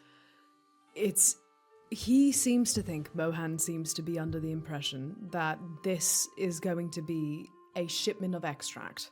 Right. No, I'm asking. Do they keep it off the manifest because they're trying to just prevent robberies along? I would imagine they're yes, people are trying to, everyone wants to have this stuff and sell it. If they don't want to take it for themselves, they want to sell it and get rich off of it. It's also frowned upon in Kiera. It's not as readily acceptable as it is here. Either way, okay. in 4 weeks, we're going to sink the ship. He's going to help us. He can put it off and procrastinate so that the ship doesn't leave for 4 weeks, but we have to be here and we have to be ready. So like we put like dynamite on the ship and we watch it sink from the docks. Well, we and don't watch it go exactly have a down? plan yet, but we're going to need more than just the 4 of us and Mohan. So he's going to try to do what he can as far as getting other people that he trusts, and we have to do what we can too. So I think we do have to try to get a letter to Jillian. I don't know. I doubt that she would want to miss out on this, if this is in fact as big of a shipment as he says it is, which I hope it is. Does And, anyone have experience at sea? I mean, Wait, at sea? yes, We're it's a We're ship. sinking it at sea, not at the Well, docks. We're getting on a sh- boat. He said that he can get it to a place. He can get it to a place where he thinks it would be, reasonable that it could disappear. Interceptable. Yes. So yes, at sea. Is that all right? Well, Have you ever been on a boat? Well, Other yeah, than duh. from I yes, had to get obviously. from the Other than island of yes, Sashi. obviously. we've all been on a boat. No, I'm. Our level of comfort with it. Have you not been Have on you a never boat? been on a boat? Not on any long journeys, no. Right. Does that seem true? Make an insight check. Inside check of other players. This is fun. 12. Oh. As far as you know can how tell, that yes. was fun. Are we all right with that? I told him we could do it. 4 weeks. I will be here in 4 weeks. Whether or not you want to come with me is another matter, but I'm going to come. Well, I won't speak for everybody, but you're helping me with my thing. So I guess I gotta get like a raincoat or something. What do people wear on boats? I suppose some version of a raincoat. I mean, I don't know. Slicker. Look, Isn't that what they call them? I'm I sure don't know. Mohan will be familiar with all the Yes, I equipment think that that we'll need. our attire is slightly less important than who we bring with us. Right. Oh, right. And we do Get have. back and Mohan's like, "Where's your slickers?" I told you guys are so unprepared, guys. We brought 15 people with us. And they're all naked. No, nothing to wear. Covered in glass. I suggested we bring Jillian, if possible. She has a vested interest in this. And look, we have to be Yeah. careful who we tell about this. Please don't go around saying that this could happen, because if anything goes wrong, it's easy for Mohan to get caught. It's easy for us to get caught. It's easy for this whole thing to go south. They can change the time when the ship gets moved out. They can change the ship, the port that it's going out of. They could change any number of things that would ruin this opportunity. So We will have if to we're going to tell someone, it has to be someone we trust. We have to tell Cliff something. Right. We can't just, unless it's in between missions for Orba. It might be. Can't just be at sea. Well, Orba, I leave that to you. We have to decide what we want to do, and I don't know if we trust him enough to tell him that we're doing this, frankly, because I think what he might say is, what the fuck? Why? You have other things to do that are more important. Well, Cliff strikes me as somebody who respects my privacy. He respected me telling all of you whatever I wish to tell you about my stuff. Right, So- I know, but it is technically our job to protect your life, and we are doing something quite dangerous. Everything we do is dangerous. True. And I think that 4 weeks of, Preparation? well, no, I 4 mean, weeks not exactly, but of trying our best at this particular endeavor before we do that is plenty of time to prove ourselves worthy, prove I ourselves, suppose? yes, of a little of our own projects. Right. Speaking of which, in 2 weeks' time, Pockets will be able to get us from the Isthmus of Rikra into Finlock Forest. Into the forest? Into the forest and into the holding pens. Yes. Take a, like, right there. Like, he can take us right to it. Yes. Fuck's sake, in 2 2 weeks weeks. from now. Will we be ready for that in 2 weeks? What do we need to how do we get ready for that in 2 weeks?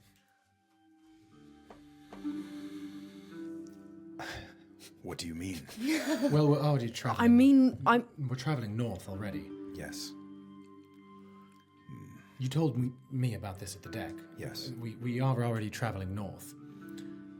And Finlock Forest is to the north. The mountains that we're going to for the Tiefling is quite close to Finlock Forest, in theory. Yes. no, I mean, it's brilliant that we're all headed in the same direction, but how the fuck are we going to kill a chimera? I mean, I don't.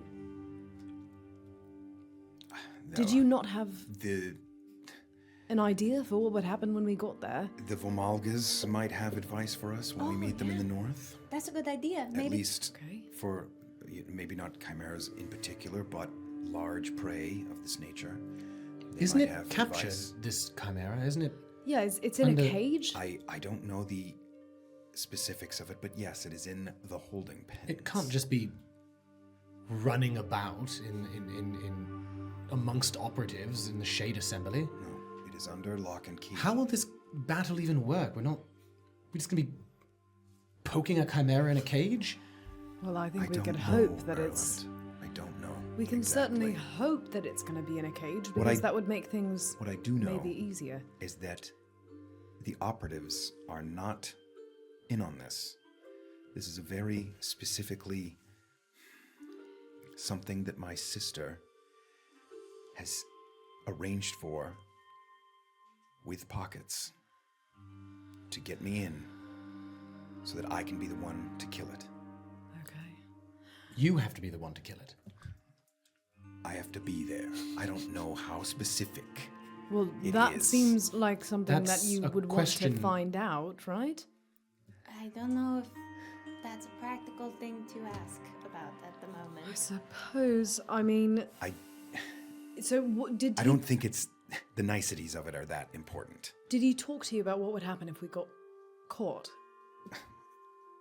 We would not bring him up. We would not bring pockets up in any way because he would be. I mean, sure, but I mean to us.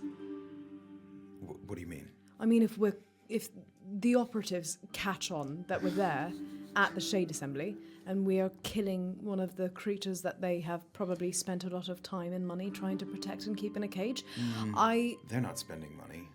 They were being given money Can't you for say? years Can't by you say my this family. is my family's chimera? I am owed it. I don't think that's how that works. No, Erland, I really. I think the specifics of this will come to us when When the time the approaches. time approaches. In 2 weeks. I don't know if we should count on that. I think we should maybe continue to discuss the specifics, but maybe not at this particular moment. I don't think we should ever count on the specifics just coming to us. I've seen us do that before. We've done pretty okay. All right. Well, Well, as long as I stayed employed by Cliff, I'm obviously here for this. thank you, Erland. A vote of confidence indeed. I imagine that, honestly, if Cliff knew more about it, he would say that this could be something that would possibly help. Well, Yeah? that's Yes, what I was it- going to ask you, Orba, is there are benefits and downsides to telling him. There is a possibly huge downside that Telling he him which might... part. Telling him that we're going to see to this... I mean, A, that we're going to kill a chimera, and B, that we're going to sink this ship. Again, I don't know how interested Cliff in. It's not like I'm his daughter or anything. Well, no, I I'm not just- talking about his interest level. I'm talking about how much he can help us. Oh, you want him to, like, help us? Look, there are downsides to telling him. A major downside is he could blow the whole thing up for us if I'm he not decides. telling him. No, I just mean if we did tell him Oh. anything, he might be able to help us. Well, we can. I don't believe we'll be seeing him anytime soon, but it's possible we'll be able to get a better impression of what kind of involvement he Look, should we're not be in. seeing him before the chimera. We're going north to do. No, I know we're not seeing him, but we could communicate with him before then. But why? Presumably. He was providing us with Because we have equipment. no He's information about this thing. It seems like the Goliath does have quite a bit of information about it, and it seems like your friend Pockets, Associate Pockets will provide us some sort of intel. I don't Well, think look, we that can Cliff has hope. much power outside of Navikapura. I don't think he would have any sway over the Shade Assembly, from my knowledge. Well, I'm not talking about sway over the Shade Assembly. I'm saying he can literally get us stuff that might help, or he might Oh, be I able to. see. I mean, or he could talk to someone who would know more about chimeras. He could be at least a source of information gathering for us. We'll consider it. Yeah. We could consider it. I'm not sure if it's something we want to do. As I say, that's when it okay. comes to large prey, the Vomalgas will have advice. Well, that I mean, hopefully, yeah. That's another thing that we should take advantage of. Are we ready to try to save Marvyn based on sound? Well, we're going to save Marvyn. We're going to use sound to get to Marvyn, and then we're going to save him using the sort Thank of you usual for methods. the clarification. Yes. I'm ready. Let's get him. All right. Ready? How far? Benji, along? if we're in You danger. we'll say ridden for 20-25 minutes, and you get to your first point of interest after leaving Wampranina, the familiar T that stretches out to the cluster of homes down by the beach. Southbound road kind of rises up at the elevation, which you took that route when you went to the fight with the Harpies to find that sort of coastal cliffside. I'm waiting. I can't wait. You're great. So that sort of frogs. road stretches all the way down to the shoreline. You see it dip down. Notes right here on that episode. Yeah, your notes on what? On the sound of the On the rivet sounds. that you heard? So you can see the Crabbers community from here, a little bit off in the distance. So you're at that little crossroad right there. All right, once we get to the Crabbers community, they don't love strangers. You'll remember this. Yeah, So I do remember. they don't get many visitors. So Not friendly. ride through, tie up a horse's. To be fair, we Tightly? were yelling. Yes. Just behave as if you hadn't said anything, and I would have just behaved that way. Yeah, anyways. exactly. That's exactly right. I'm Orba. just saying no large arguments like this one is already becoming. There. Is there a chance that we were going to end up backtracking to this spot and going the other way? What do you mean? Oh, no. No, the directions I have are from the Crabbers community. I don't know where I know that this other road goes to the, towards the Honey Coast and into some woods. Off to an auspicious start. So we hang left here. Sort of behind Safira, like... You lead them in the direction of the Crabbers community there. Lead the Stick way. around. Can I carry my saddlebags? You could. It would require you, like, you would not be able to use that hand. Like it would. And would I be like less stealthy? Would that like impede on my mobility a little bit? It would make it harder to like run. I think you could still move quietly and slowly. Okay. It would hinder your ability to climb, swim, move quickly, use that arm, I because it's a have big bag that you're A carrying. fair amount of room in my backpack for that task. I can carry a lot. I mean, you're probably gonna see Orba like sorting through her saddlebags to see what's valuable in it. There's at least one abandoned building that we could store things in, perhaps. An old sort of militia meeting area. And if you need to unload some things into my bag, I'll be able to carry things for you if you don't want to leave them with the horses. Oh, yeah. Because I would like to have them on hand. I'm going to leave useless stuff. Can you take, my Mouther dregs?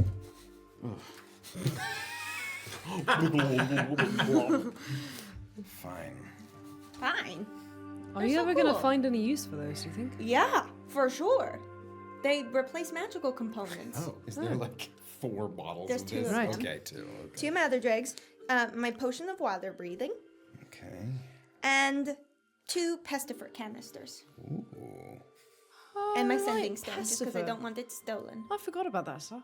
Yeah, it's That awesome. was I can't right wait to useful. use it. Yeah. What was the last thing? It's my sending stone, just to keep it safe.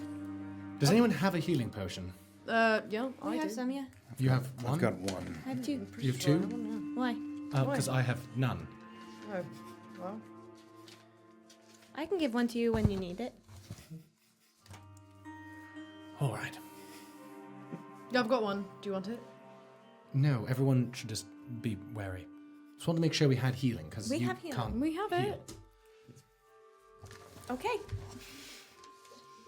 So you start to approach that little community, and it looks like at this point of the day, a lot of activity is still out on the piers in the water. There's people with nets and traps and things along the piers that stick out and extend out into the ocean. There's less people in the town itself, which was kind of the same as when you first walked through there. Most of the people were out on the water.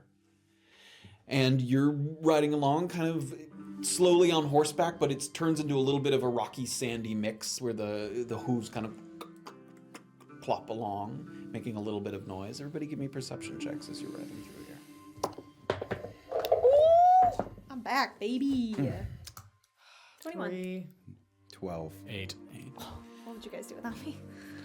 You guys ride along through just this narrow strip that has kind of a row of homes, maybe 7, 8 houses. And Erland can already see at the end of this row is that one that has the flag with the anchor and the scimitar, that sort of militia meeting house that's at the very end of the row.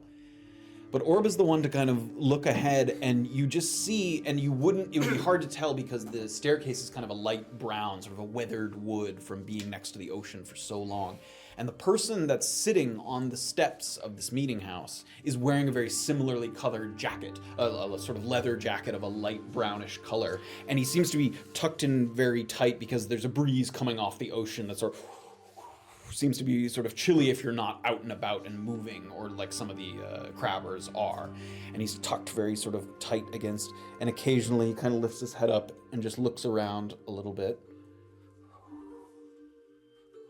He's just tucked there at the staircase. He hasn't noticed you guys approaching yet. You're still a little bit further away. I guess I'll give Graven's tunic a little tug. Is that person sketchy or something? Let's see if Erland recognizes him. Erland. Yes. The horses come to a stop. Kind of. Do a little Nod, quiet nod. It's hard to get a good look at him from here. Do you have your Spyglass? spyglass? Oh yeah, I was just gonna. Passes it over to him. You take a look. Little zoomed in. You see him tucked there tight, and he lifts his head at one point to look around once more. And you could swear he might be one of the people that ambushed you while you were here. Possibly someone who's been sent, because you identified this as the meeting spot. It's not like it's another hour from now, but still. I said 8 p.m. Or 8 p.m. So it's a couple hours from now, but still that they maybe sent someone, that they sent someone ahead to make sure no one was setting up traps, any kind of funny business here at the Crabbers community. So there's someone sitting here that looks like. Are we at the Crabbers community already a little bit? Like, are there buildings and stuff? Yeah, so you're like at the first couple of houses along this row of homes. Stop the horses. Stop the horses. We're gonna, You stopped when she handed over the. backtrack. Can't go That's one of get the spyglass back. That's one of the men that ambushed me. Oh. Okay. Backtrack. Okay. Turn it around. Let's tie our horses up to perhaps the first separately. One horse on one house, another horse on another house, so it doesn't look like a congregation. Okay. Okay. All right. Are there other horses like in this area? Like would Horses, no. would horses look suspicious tied up? Like as I mean, there's enough. It's not so open that like you'd spot a horse from a long distance, but there aren't any other horses here to put your horse next to or anything like that. do we think? So as far away from as possible. Okay, yeah. Okay. You can certainly be on the other side of the row of homes, so it's out of sight of that little meeting hall there So, at the end of the room. making sure we tie our horses up separately, so it doesn't look like a group of people came. Sure, you can give them a little bit of distance between them.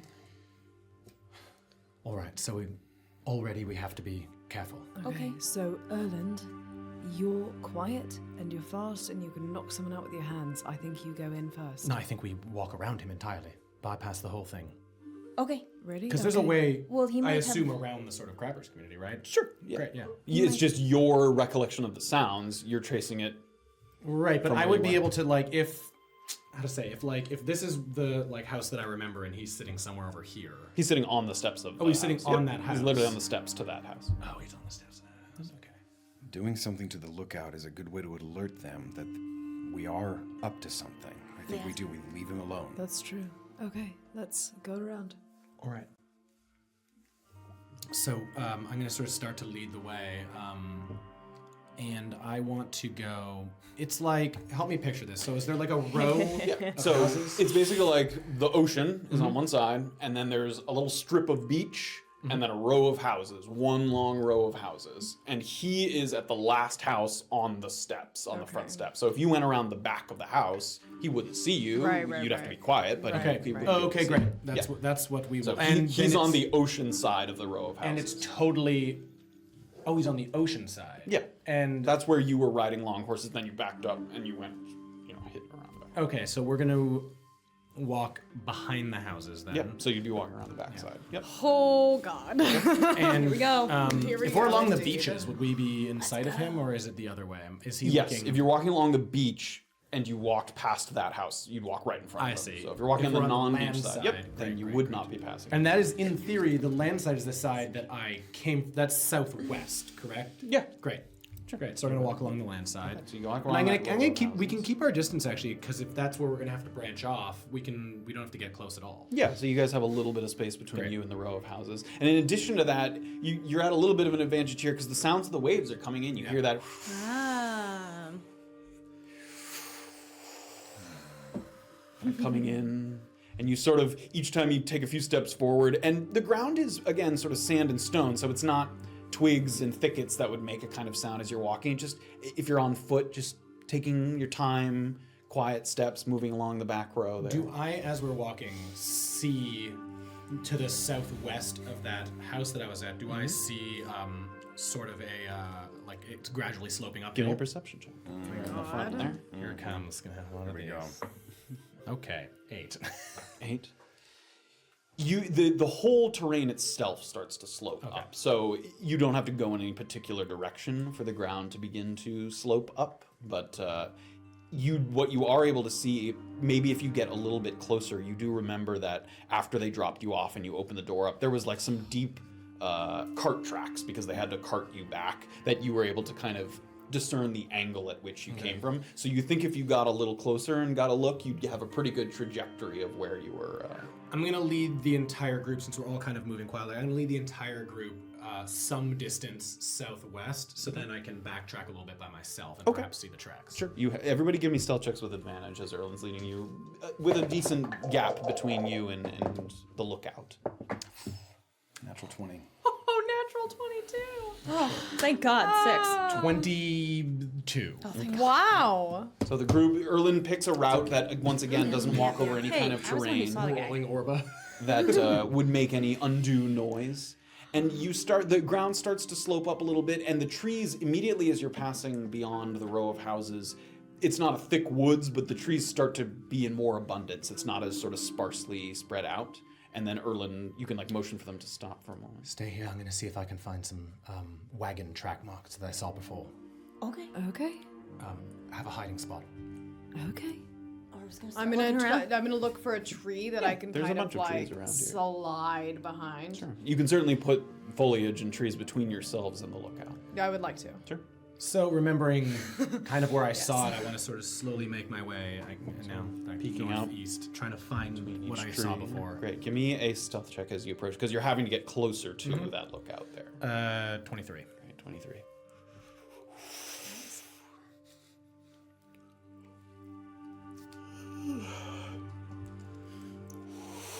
A gentle crashing of the waves kind of lulling him a little bit.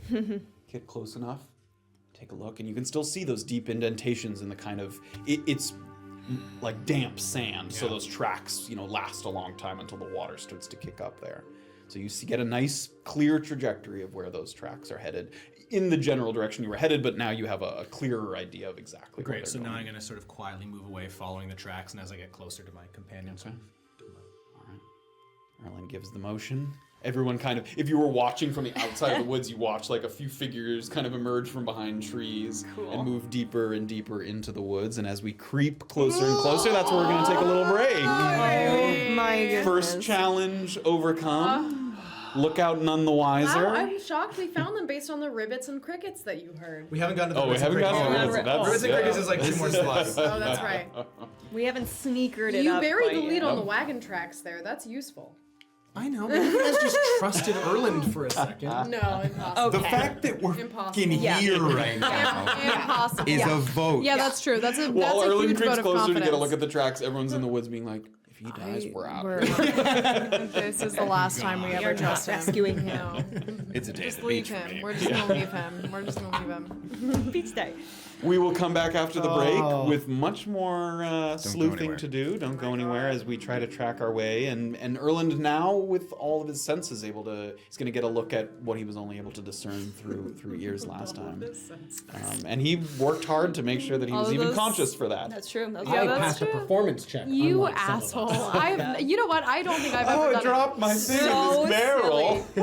I've never every time I make a performance check, I'm like, why do I ever do this? I also like that after that, Safira was like, I'm so sneaky. I grabbed the note, and everyone was like, I don't care. It's garbage. Literally nobody Touching cares. trash. Yeah. It's trash. Enjoy our garbage. And I was also completely. Oh, that was embarrassing. Oh my that whole thing God. was The guy was embarrassing, just and I like, don't want to "Don't talk be about weird." it anymore. That was Alrighty. embarrassing. Right. Before we go Yes, to break, a couple of quick things, chat. Hopeful Optimist bidded 200 bits. I think I apologize if I missed some, but there was That must have been why it was such a sweet stealth check.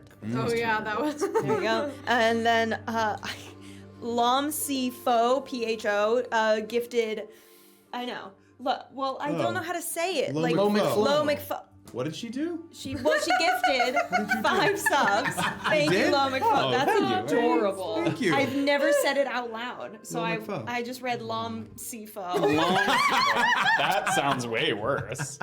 Thank you very I'm much. so Very nice. stupid. Even on Instagram, I'm like, oh, Lom Fo posted. Oh my Oh god. my god. And then also Banish Raven gifted 3 subs. Thank you guys very, very much. I appreciate it. Awesome show of support and more to come. Videos during the break. Yes, so about 2 minutes into our break, there's the Too Long Did It Watches that we always make. This one was for the past episode last week, so chapter 93. And then just after that is the chapter 1 recap that we finally got around to making. Yes. So if anybody hasn't seen it yet, we've never aired chapter 1/session 0. So I finally made a recap kind of just about the world because there was a lot of lore in It's it. just a little setup lore, and then also like a couple key events from the first episode. It wasn't very eventful. It took us a while to do anything Yeah, productive. well, you gotta feel it out. Perception. That's a D20 perception. Yeah. Got it. Figuring out what That a was a D20 one. is. That's a 7. It's a 7? Great. Rolled an 18. All right, everybody. When we come back, we'll right. see if we can find where Marvin's being held. We'll see if we can get there. See you on the And other then side. Vine can be like, cool, bye. Should I talk? Am I gonna have to talk? You're like, we're never getting in there. All right, we'll be right back. See you on the other side. Welcome back, everybody, to Tabletop Notch, Chapter 94 of A Peek Beneath the Veil. We are on our way south from Wamparani Na, looking hopefully to reunite with an old friend and acquaintance, Marvyn Bishop. But before we dive back into that, Yes, I have confirmed with my table mate. It is Chill McDude. That is how it is pronounced. Chill McDude subscribed for a month. Thank you very much, Really Chill appreciate McDude. that. Welcome. awesome. That's it. You ride a little further. I'm sorry, you walk a little further. Your horse is magically up here. Oh my god. Oh, it's like Elder.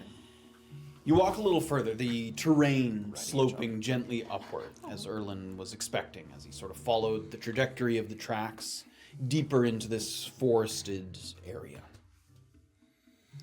You've gotten past the kind of lookout that seems to have been set up by Marvin's captors, looking ahead, scouting the crabbing community, as that was the area that was made as the meeting point to negotiate the exchange of the whistle. Which, by the way, do you guys have that on you, just out of curiosity? Orba has the whistle. Oh, yes, you No, I think Didn't I give it to you? I think you gave it to him. Erland. We left it back at the Yeah, I Oh got my it. god. Left it. Cannot lose that whistle. 5 more minutes of walking. The woods get deeper. The sun is still overhead, but the warmth from its rays kind of comes and goes as it breaks through the openings in the canopies above. The undergrowth here is surprisingly lush. Ferns, shrubs growing close to the ground. There's an abundance of beach peas and samphire. These are edible kind of saltwater coastal plants that thrive in these temperate kinds of climates. And the visibility is poor just because of the trees and the brush, but you do have, it's a fairly clear day. It's not that the weather's against you. So everybody give me perception checks here as you continue forward. Can I listen or look for something specific? Yes, you may. So as we're still moving, I guess Still while we're moving in a southwesternly direction. yeah, as we're still on the sort of, I assume it's leveled out a little bit. It's still on a gentle incline at the moment. Okay, I'm either looking or listening for a flag flapping. Okay. Perception? Yep. Perception for everybody. 6. 18. 19. 14. Great. So you guys continue to walk forward, and you don't quite hear that noise that you're keeping an ear out for just yet. But you do pick up on a noise that sounds sort of intermittent. It's not sort of a steady or repetitive noise. And it sounds like something heavy, kind of kind of a thumping. Bigger than a horse. Perhaps. And a little bit of brush moving around as that thumping, it's accompanied with. Is it getting closer? No. It seems almost directionless, as if it's not headed in a particular direction, as if something large is ambling through the woods, kind of meandering, not in any direction in particular. Sorry, we're still moving uphill a little bit? A little bit. It's a very gentle slope kind of moving. There is something in the woods. Yeah, I don't think we want to get into it with anything else other than...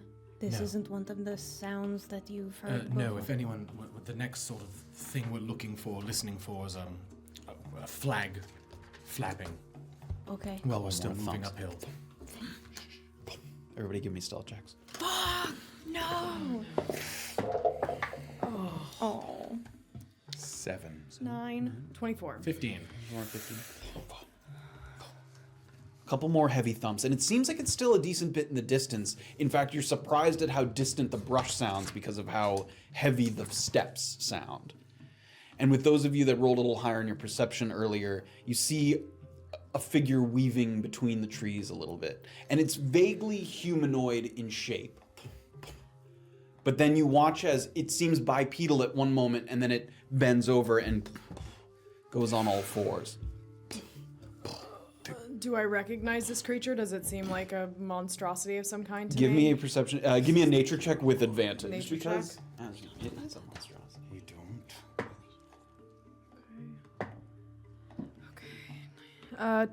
Dirty 20. Dirty 20. From the sort of environment that you're in, and again, those edible plants that you see, and the sounds that you're picking up, those sort of heavy stomping steps, as well as the stature of the creature kind of moving between the trees in the distance. Girlons have that kind of, are in environments like this that might be out looking for a meal before returning to a nest that it's kept somewhere. Okay, and what do I know about these? I don't know what that Girlons is. are sort of oversized gorillas, and they have an extra set of arms. So they have two good. sort of large So the upper scary arms, thing two that they lower have, they arms, have two of those. and then a middle set of arms. Okay, heard do about I it. know anything as far as like evading them? Have I ever like come across these before? You definitely have.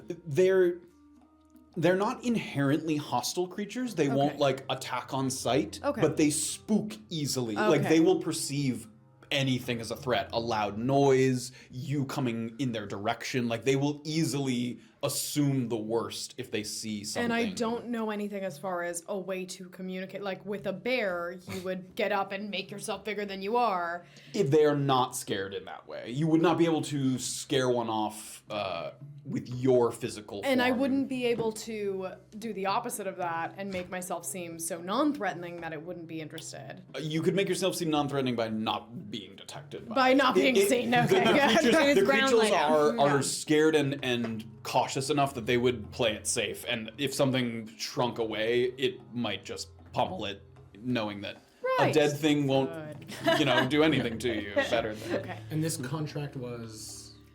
The Giralon, it was not Broken Crown, but it was The one other that, group of bounty hunters. yeah, the other group of bounty hunters gave to me. So So you see it it'll go, and you watch it kind of reach down, and it reaches into the ground with one of its middle sets of hands and pulls up by the root like a big sort of group of some of those beach peas, and it pulls them up. I'm gonna kind of very quietly to the group, like, can I kind of signal everyone to slowly sort of move away from them, like as though to like give it a wide berth? You can sort of signal to give it a wide berth. Everybody give me a stealth check. Damn it! Are you kidding me? 10. I 16. quit. Dirty 20. Natural one. Natural one. The group starts to move as if to circumvent this little area that the creature seems to be. And at one point, the creature reaches up and it puts like a big hand around one of the nearby trees. And with another one of its hand and one of its middle hands, it like cracks a piece of bark off the tree. And it has like termites inside the tree that it. Awesome. And it's like eating out of that. And as you guys are trying to take that opportunity to move around, Safira steps on something that just makes a little bit of noise and drops the piece of bark that it was holding. I want to freeze completely. And starts to move in your direction vaguely. I'm gonna make a motion to the group to kind of. Let's give this creature a perception check. Oh no, don't give this creature a perception check.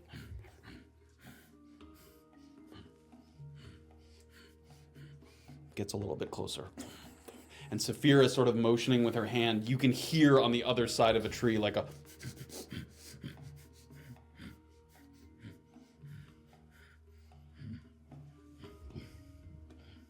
There's a couple of steps in the other direction.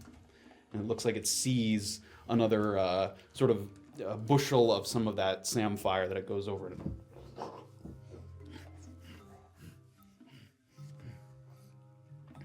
Orba's gonna look to Safira and like gesture to the foliage and the rocks on the ground and mouth throw something.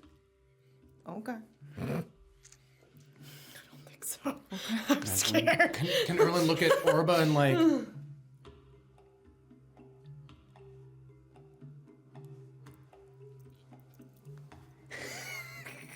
have no idea. And the creature may be less than I 30 do. feet away from you guys. It's like has a bushel of that samphire and it kind of plops down. How close to Orba am I? You're all up against trees that are probably 5 feet apart each, maybe a little bit further. 5 feet apart.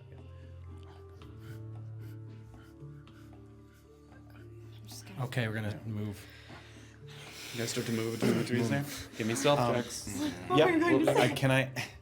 I want to pick up like a meaty rock. A rock, not a. Yeah, okay. Just something that I can hold in my hand. Yes. Stealth again, right? Yep. 11. 5. 20, natural 20. 18. 18. Everybody starts to move a little bit. And Graven's the last one to move. No. Sort of heavier in his footsteps a little bit, bigger in stature. He does his best to avoid some of the brush on the shrubs, but you can feel them start to brush against your legs, and it's that thing where you've stepped kind of through one of them and you can feel the twigs like bending, that if you got all the way past it, it might like whisk Can I back. stop Yeah, before you that haven't happens? quite moved the whole way, but you're kind of stuck there at the moment. Do I have the rock? Yep, you've got the rock, yep. I'm gonna turn, and I'm gonna throw it like back the way we came, kind of past where it was. Okay. Get back the way we came. Give me a deception check, because what you're trying to do is make it land somewhere where it hears the noise, because if it hits Yes. something close to you, it's gonna be able to hear it close to you. So go ahead. Deception? Yeah, give me a deception. Oh, baby, come on. 6. No! Throws the rock, and it gets past the first tree, and then clips off of the next tree and makes a hollow kind of thunk. And you hear them. So is that in our direction? It's moving like past you, just past you on your right there, as it sort of Can lumbers I by. kind of signal and like, can I have us move even further to the side? Just out of the way of the Just side out of the it, way? like, tree. Give me a stealth with disadvantage. All of us? No, just Graven there. Oh, 10. 10. And it kind of turns, and you're not hidden, but you're like standing perfectly still. Oh, it's okay, buddy. We can't. Oh, good job. Good boy. And this creature, it's gotten closer to Graven than anyone else, and you can see the massive weight of this creature as it like twigs cracking underneath its knuckles. And at one point, these creatures, you know of them, they can climb trees, but they often don't because they're so heavy. At one point, it like reaches up and grabs a branch, and the whole branch like bends as it pulls itself forward a little bit. It's kind of going away at this point. It's kind of going away. From Just slowly continue walking along the path. You guys are moving a little bit further along, and the rest of the group's kind of watching Graven because he had to stop there to make sure that that plant didn't kind of snap. So you guys are a little bit ahead of him, and you watch Graven slowly work his way forward just a little bit. It's like, we have an understanding. Were we following wagon tracks at all, or No, those we just as lost soon as it, you got yeah. into the woods, Yeah. that was just on the beach there, where it was that kind of sand, that dirt sand mixture. Are we able to sort of like reorient the direction we were going in based Yeah, on? vaguely. So is it like gone? It's like off in the distance now. You're past it at this Okay. point. You guys So going to have sort of regrouped a little start bit. to slowly move ahead, staying low to the ground. Okay, great. You guys continue. What were you trying to say? Use your little magic hand. To do what? Scratch Make his head? sound somewhere else. Oh. Just in case anyone was interested, that's the Giraloon that those bounty hunters that we had run into were chasing after. There's a contract out for it. We could kill it. Obviously, not now, but Broken just crown, or no, not a no. Unfortunately, no. then I mean, it Gold would is just it would be gold, that exactly sure. what Graven On said. the way back, if we're still all right. All right. I don't think that's a good idea for tonight. Let's just Not move forward. tonight. One thing at a time, everybody. Let's be quiet. Safira's kind of like looking back at where it was. I mean, it's back there. You know, Yeah. it's not. It hasn't disappeared, but it's minding its own business for the most part. You see it pick up again, kind of peeling off a piece of bark. Flags. Look for flags. Listen for flags. Everyone, give me perception checks, Erland with advantage, because you know exactly what sound you're looking for. 21. Dirty 20. 13. Nat 20. Great. Oh my god! Erland the flag. Erland does a very good job kind of describing not just listening for a kind of flapping flag noise, but that it's a little heavier, not a consistent kind of, but a kind of slow, repetitive noise. And as you move a little closer, you start to hear something that sounds very much like that. In the middle of this kind of wooded area, kind of a... Every time the breeze passes through the trees. And you follow that noise. What? I do, yes. Okay. You follow that noise a little further. All right. So it needs. When I heard it, it was in the distance. So. So how far away from it do we need to be, Erland? How far away does it sound to me right now? Can I like place it based on where I was? Give me a perception check. And 6. 6? I mean, it sounds generally, I don't know, 100 feet off in the sort of southwestern direction. Okay, cool. So we'll just make our way towards the sound. Okay, so you make your way in the direction of that sound. What sound is next? Well, first, round when I heard the flapping, the grass that we're on now turned to rocks. Okay. And it should level out a little bit. Can I look around and see if I see any rocky sort of areas around? We'll lump this in with the other perception check. Right now it's still grass. I mean, you Okay. guys haven't... You're still well within range of that sound of the flag. So it's let's still move grass. to the flag, and then next is keeping an eye out for rocks. And I heard a lot of birds scatter, but obviously they might That's still kind of be there. situational. Yes, Okay. Yeah. but perhaps there's a roost or nest of some sort. Okay. It might be a time of day thing, but yeah. Sure. Yeah, wait, what time of day was it when you did this? It's the afternoon, It wasn't was the late afternoon. It's Yeah. a little so- later than it is now. Yeah. Around now, so actually perhaps we might see Okay. the same birds feeding on something. Okay. Goliath, you seem quizzical. Do birds keep to a schedule? it? Usually, actually, Yes. they do. Delight! I'll take your word for it. So as you guys walk forward, you hear that sound continue. And you get close enough to the sound that you can peek through the trees and you can see a little clearing where a wooden flagpole has been erected there in the clearing. And there's it seems a bit out of place in this mostly forested area. And there's a tattered kind of blue-green flag that's been hoisted high above the tree line. And at the base, there's this stone pyramid that's been fashioned to keep the pole from kind of falling over in the stronger winds. And there's a commemoration that looks like it's carved into the base of it, if you got close enough to read it. So it's some kind of flag commemorating something that you heard. Does anyone recognize the flag? It's in tatters. So, Oh. yeah, it's just kind of a bluish-green color. It's clearly very old. No, It says- Erland, I don't recognize it. You said there's a commemorated. Yeah, if you get closer to it. Yeah, I would like to. I'll start walking You want closer to it. Orba kind of creep over to it, take a little peek at it. It says, in remembrance of the NCC soldiers that gave their lives here to fend off spies of the Empire, Navikapura will forever be in your debt. To no efut no ethmogo, for there is no one above you. A little commemorative plaque. So it's not plaque, it's carved into it. NCC? What is that? I don't know. I don't either. Graven, give me a history check. Would I know that as Boy, so someone who good. No. No. It's an anti-Suyu Funny you should thing, ask. so Graven. 6. Absolutely not. It's in the back of your head. You feel like you might have heard that acronym, some kind of organization in Antisuyu, but you can't remember exactly what that is. Northern. I don't know. Okay, so Right, so staying sort of southwest, we're going to move Okay. past this. and we're listening for rocks. Looking for rocks. Looking for rocks. And birds, and And at a certain birds. point I heard sort of croaking sounds, frogs, perhaps a bog of some Okay, sort. looking for rocks, birds, and frogs. In that order, hopefully. Is it? Should I cast my Should I speak with? Not yet, Okay. Perhaps when we see some frogs, maybe? I don't know how much use it'll be, but yeah. Okay. So you're going to sort of, again, lead the way. Okay. Trying to Everybody walking forward. Give me stealth checks first. Oh god.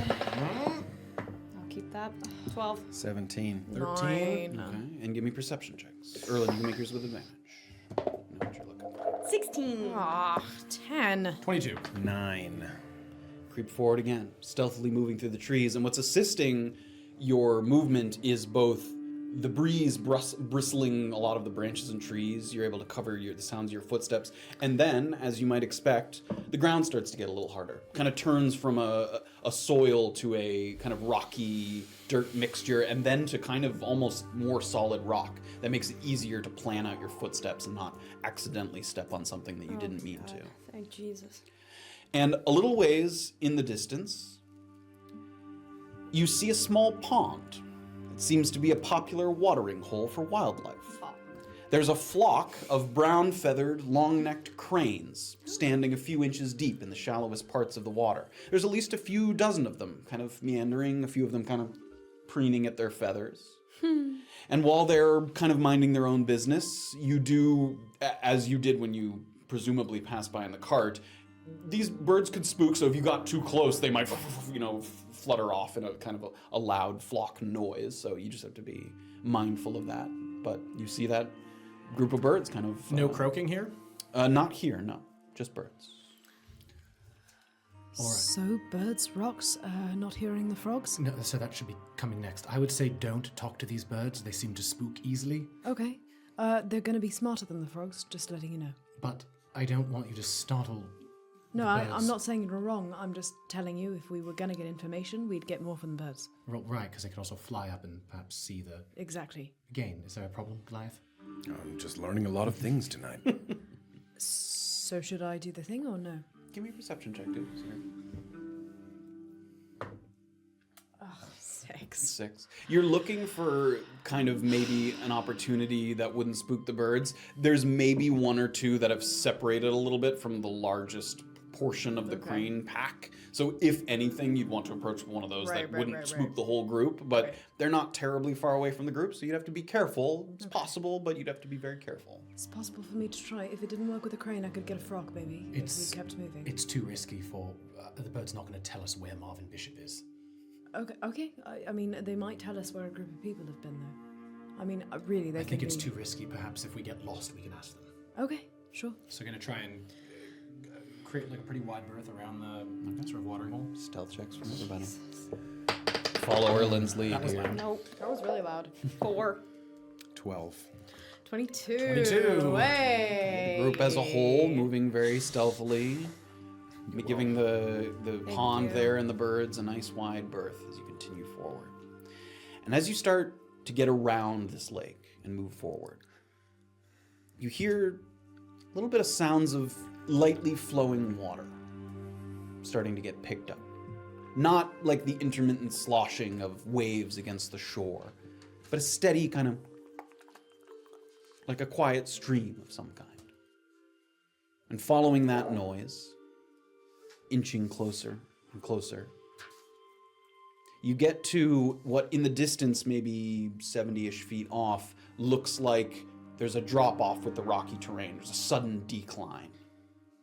And in addition, filling the air with a steady kind of background din. All right. And it sounds like the frog noises, while robust, like there's a lot of them, is coming from beyond the little rocky drop-off. They're not like surrounding you at the moment. Okay, so now we're hearing is a the good frogs. sign. This is good. So everything's good about this. We have the frogs, rocky terrain. Check.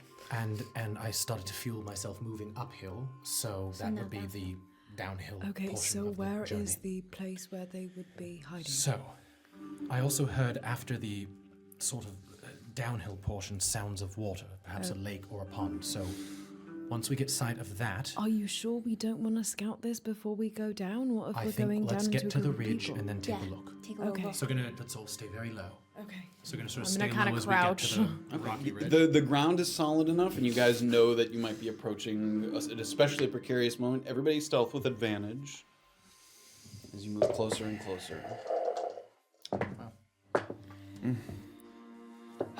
8. 15. 23. 18. Very good. I know. Creep ever closer, and Erland can kind of feel his heart rate picking up a little bit, both because every step along the way you've kind of confirmed each of the landmarks that you expected. You kind of feel like you might be getting to the culmination of this little sort of journey of following your senses. You get up to the edge of the rocky drop-off. and you peer down into a little recessed portion of the forest that also sits beside a little brackish pool of water that's being fed into by several very low-flowing dribbles of water coming in from the east.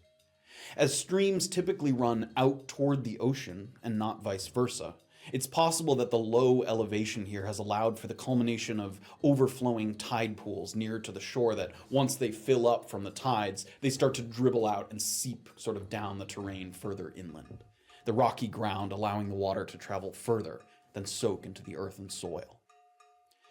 Nestled against the sloping stone outcropping, about 150 feet away, is a tiny wooden lodge that's seen better days, but it still stands even in its neglected state. It's big enough for maybe 2 rooms, which would be consistent with your experience in being captured and speaking with Marvyn. All of the windows are either boarded up or curtained shut. You can't see inside at all. Great.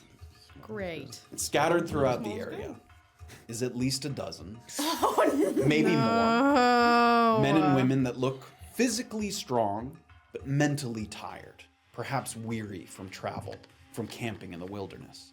Most of them are kind of idly filling their time, skipping stones across the little pool of water, whittling, smacking insects that come to land on their exposed extremities. Rude. They're all armed and armored to varying degrees, although currently a number of them have removed like cumbersome chest pieces or leg armor that might sort of be giving them extra heat in this little humid pocket here in the forest. At the northern end of this enclosure is a 2-wheeled cart that someone is currently in the process of hitching to a horse. And you can see him lift up a cloth at the back of the cart at one point and toss a couple of short swords inside, and then kind of gives the horse a pat on the rump as if they're kind of packing up to move locations or something to that degree. This is what it looks like. Oh my god. Guys. This is a bad idea. Wait, no. This is... Over a dozen? No, I know. I told you. But they weren't going to bring Probably Marvyn. 45 men. 100. 800 men. Just so many people to try to either trick or kill. Well... Fuck me. Infiltrate, destroy from within, everybody. It's very pretty. Oh, that is very that's nice. very Quaint. Do you need someone to have shouted out to? I do, yes. I will get that in a second, but let me set up. Yeah.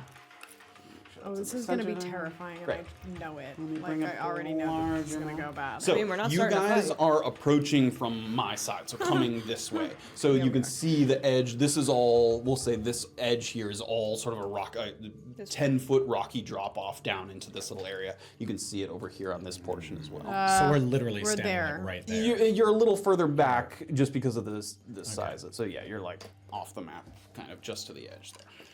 And there's just a whole bunch of... Put them out there. Let's do it. Ooh, look at all those friends. just people scattered throughout.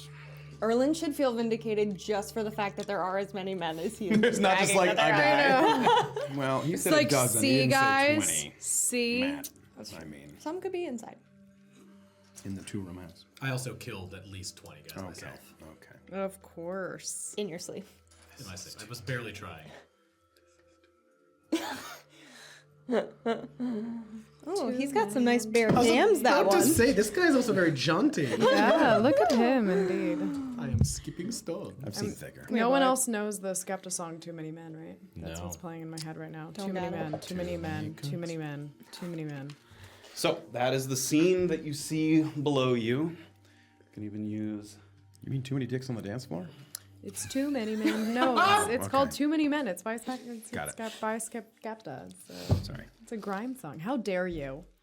How the audacity. So that's what it looks like. That's the sort of closer up view. 6, 7, 8. This is the. Where's my pointer? That's a good one. So there's this cabin over here. That's the sort of 2-room looking cabin, and you can't see inside. So there could be people in there, but you don't know that for sure. Is it possible to Is all of this raised? Where is it possible to traverse Yeah. downwards? How This- much can we? this Is there a all path downwards, rocky. or do we have to like climb? So there is one path downwards that's like goes off this way here. Okay. But so that's sort of a rocky stone cobble. It's not cobblestone because it's not paved, but sort of Would that be someone once made a path here long ago. difficult terrain That It still. wouldn't be difficult terrain. It would just be possibly noisier than walking exposed? on. Okay, Yes, it's a yeah. little more open. You wouldn't see. be. That is conceivably the route that they took. They me took out you of. up the Okay. cart. Yep.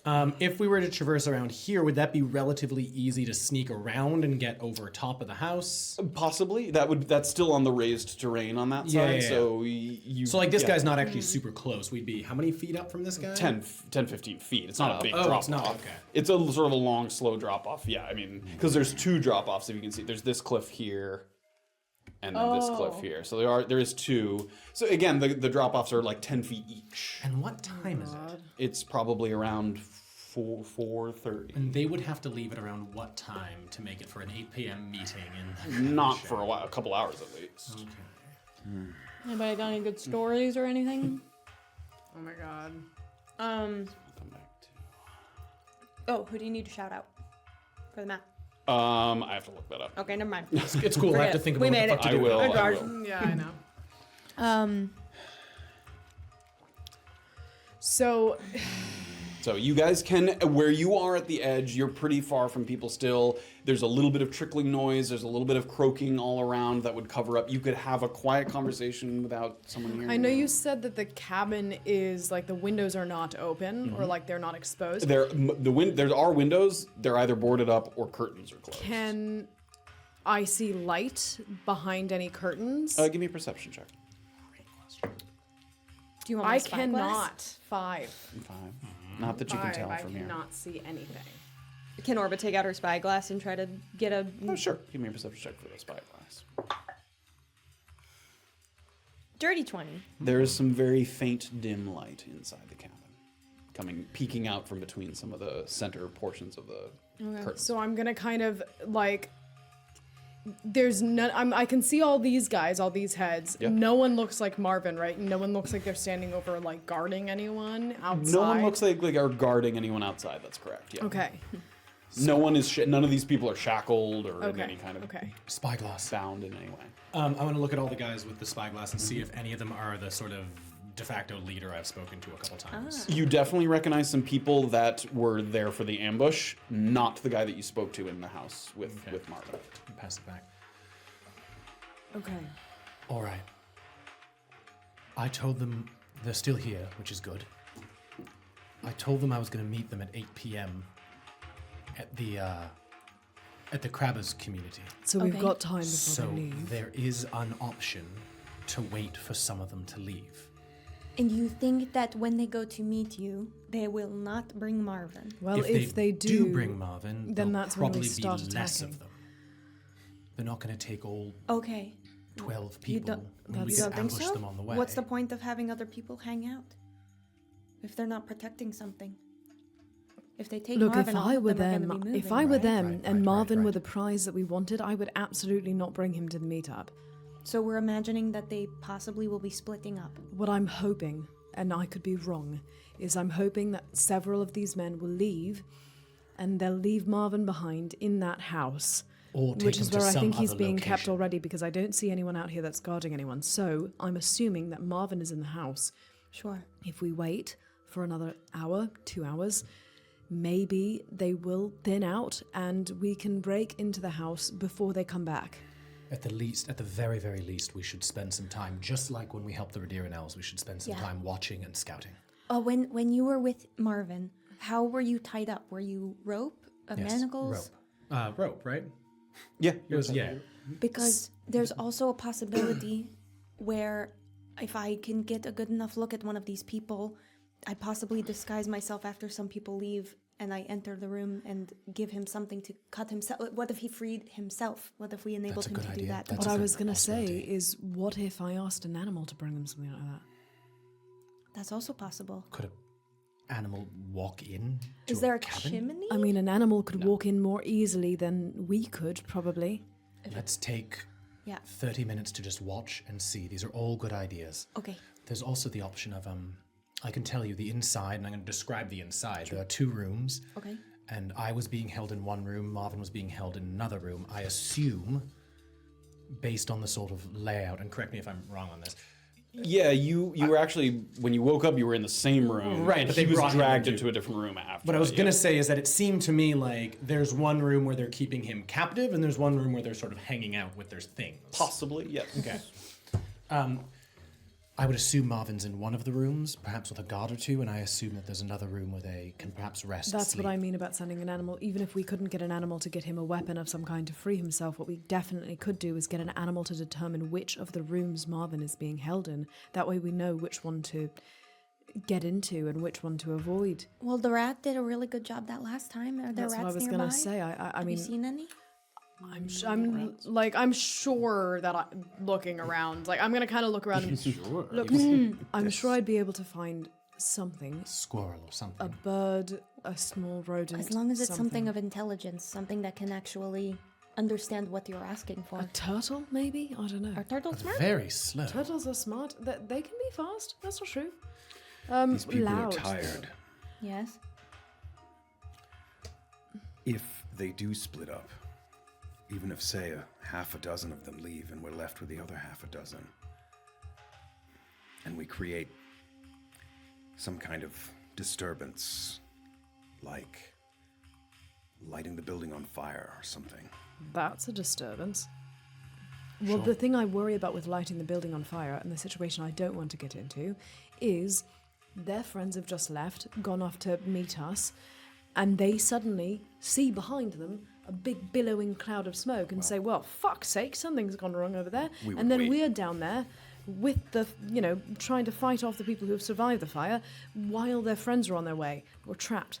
We don't want to do that. Let's move ourselves away from Yeah, the path. I was going to say, what if somebody's giving relief?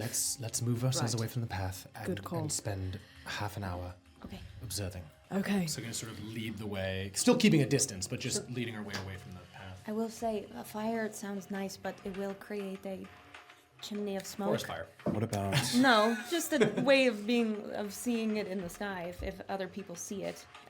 If the 2 are separated and the people who are going to meet us see smoke coming from where their cabin is, they might come back. That's all I mean. What about I'm our just telling you, I'd come six-limbed back. friend? Who? That was far away. Oh, We're that's a not good gonna idea, Graven. leave But a- if the group that splits off does not take Marvyn with them, Then maybe we try to get them to Maybe run into the they Llewellyn. might just run into the Giralon. Anyways, That's true, we might just be lucky. I'm not opposed to dumb luck. Half an hour. Let's observe any trade-offs. Any keep an eye. Keep your spyglass trained on perhaps the lodge. Okay. Okay. Half an hour. You guys take a little time to observe. Everybody give me perception with advantage. But before you roll, it's okay, you already rolled one. Let me know, Orba's focusing kind of on the lodge with the spyglass. What are you guys kind of keeping an eye out for, sort of individually, rather than just generally? I wanna keep I an can eye say out. you can generally keep an eye, but anything specific. For me, intelligent animals, Okay, I want to look intelligent for animals, like, sure. the We're all looking this way. Safira's like. the physical, like the morale and the, Okay. and the level of exhaustion of Sure, the people. that's good. I'm looking for the leader. I'm also looking to see if they seem to be packing for to leave, and if that's going to involve taking Marvyn or what supplies Great, they're taking. perfect. Yeah. Everybody give me perception. Advantage. Yep. 22. 18. 9 with advantage. A lot of dumb animals. 13. Shut up. Okay, we'll go around. Orba keeps her spyglass trained on the cabin there, and activity is very minimal around it. At one point, the door opens, and someone kind of sticks their head out and looks like they're just kind of surveying the group a little bit. And at one point, it seems like you're too far away to hear it, but he shouts to this person who seemed like they were kind of slumped, almost as if they might fall asleep. It looks like he's sort of, and the person perks up a little bit. He's just trying to keep people kind of on their guard a little bit.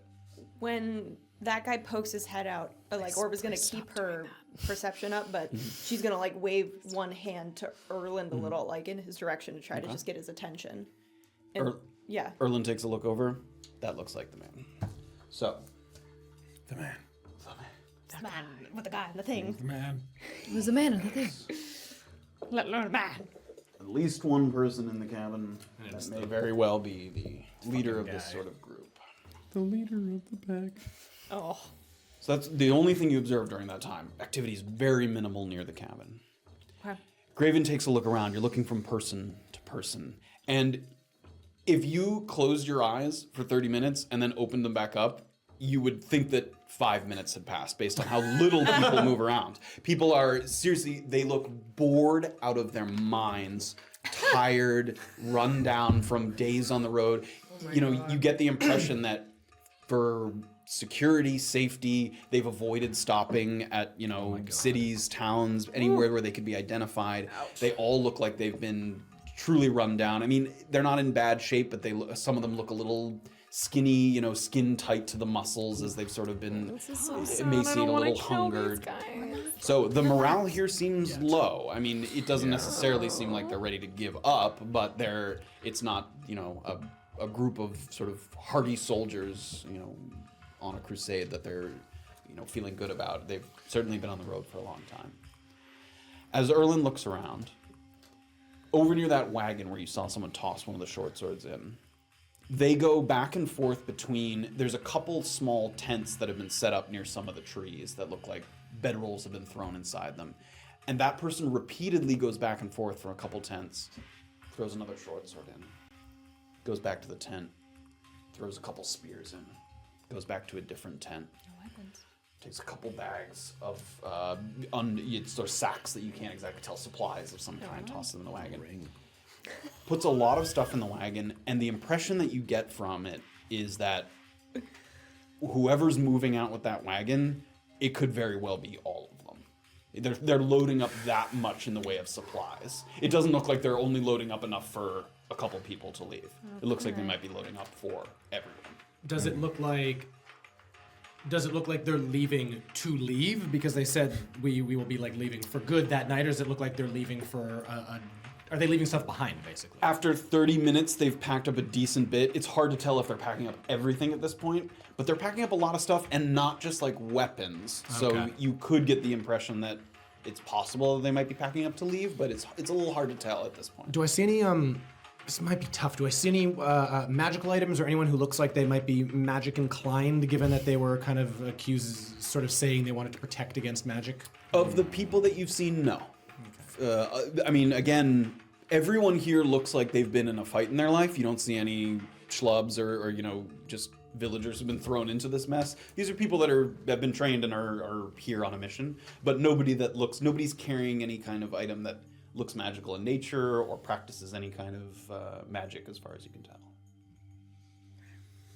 And Safira, for you, the only creatures, the frogs are around you. Occasionally you give a look back and poking between a couple of the trees, you see a couple of those Cranes kind of milling about, but other than that, that's all that you see. So, what are we looking like? Did you see anything? It looks like they're packing to perhaps leave. It doesn't look like a small contingent is going to leave. It looks like all of them are going to leave. Okay, then still. The best place to ambush them, the best moment to ambush them is when they are leaving. They're putting their weapons in that wagon there, right? And I'm kind of like gesturing. Mm-hmm. So, the moment when they have their weapons packed and only the things that they have on them is going to be the moment to strike. We should create some kind of distraction, perhaps in front of them, try to flood some people towards a certain area, and then we should try to get Marvyn and leave without being seen, ideally, if that's possible. At the beginning of that description, it sounded like you were creating a killing floor, Safira. I'm not no, I said a distraction. How did you hear killing floor? You I said cut them off from distraction. their weapons and board them off at the other side.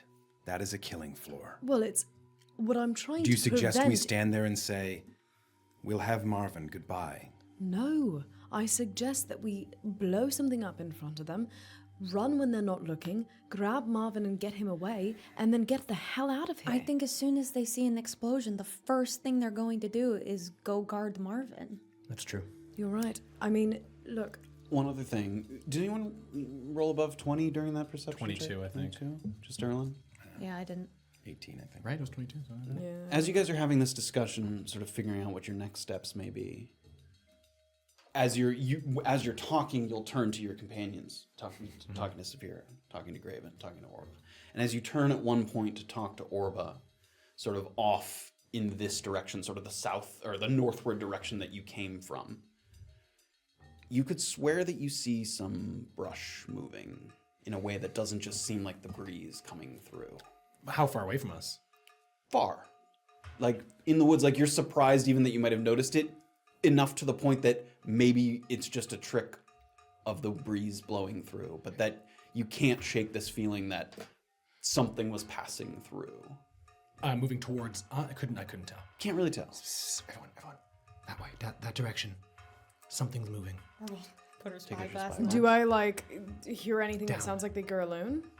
No. No. It's definitely not making that would be audible from a Okay. greater distance. Down, and stay hidden. Something in that direction. Or we'll get prone, I guess. Everybody Yeah, gets oh, nice yeah, and yeah. crouched Yeah. and low to the ground. Give me stealth checks. No, my stealth But we're check. pros. I don't want to. No. 11. You're Can I bad at this. 11. Can you? 11. As we're getting down, should we maybe clear away from being in between that and them? All right. Does it seem like they're heading towards this path or toward? It was hard to Okay. tell where it was headed towards. Back away. Back away. In which direction? Yeah, when he's in. I'm saying like this would be way? the safe. This would in theory be the safest way to move, right? That would be the furthest away from the disturbance you saw in the distance. Okay, so this is literally where we are. Yeah, and like it was over relatively. here. You guys came from this Okay. direction. Now you kind of scooted around this depressed area a little bit. I thought we were over here. No. But yeah, Yeah, if but we you're can- kind of So moving in like a bluish yellowish direction. Yes. Also, did we just roll 3 11s? And a nat I think one. yeah. Yeah. That's a lot of ones. That's a lot of ones. You guys push your way a little deeper into the woods just to make sure that you're not catching yourself between something. Nothing else. Anything. Tiefling. Give me a perception check. 18. 18. You look into the distance there, and something seems like it quickly moved between two trees. And with the level of disturbance of the foliage, the mass of this creature, was it like a squirrel? Was it a human? Bigger than a squirrel, not as big as a Giralon. Something moving quickly and quietly. So, through the like, woods. anything. So could be anything Bigger from than a a breath turtle Okay. to a. And it was moving in which direction? Green? Yeah, blue direction. Blue. Yes, like crossing across the. Sorry, we should put the directions on there. Orba's, I think Orba's gonna try to stay very quiet and just gesture like he's coming, it's coming closer. And she'll point at the last spot she saw it. I'm gonna kind of. Does none of the people I fought seem to have the capacity to move with this amount of stealth? Correct. From I this don't know. group? They didn't. The people that you fought didn't They didn't try to Oh, move okay. that stealthily. So Okay, you're I'll not, follow. Not convinced. I'll follow Orba's direction, sort of. Were you telling us to stay down or to move? Yeah. Oh, She was telling us it was I was coming saying closer. it's coming closer. I was saying from that stay direction. down. Okay, stay very still. And she's gonna keep watching. And it's very far in the distance, but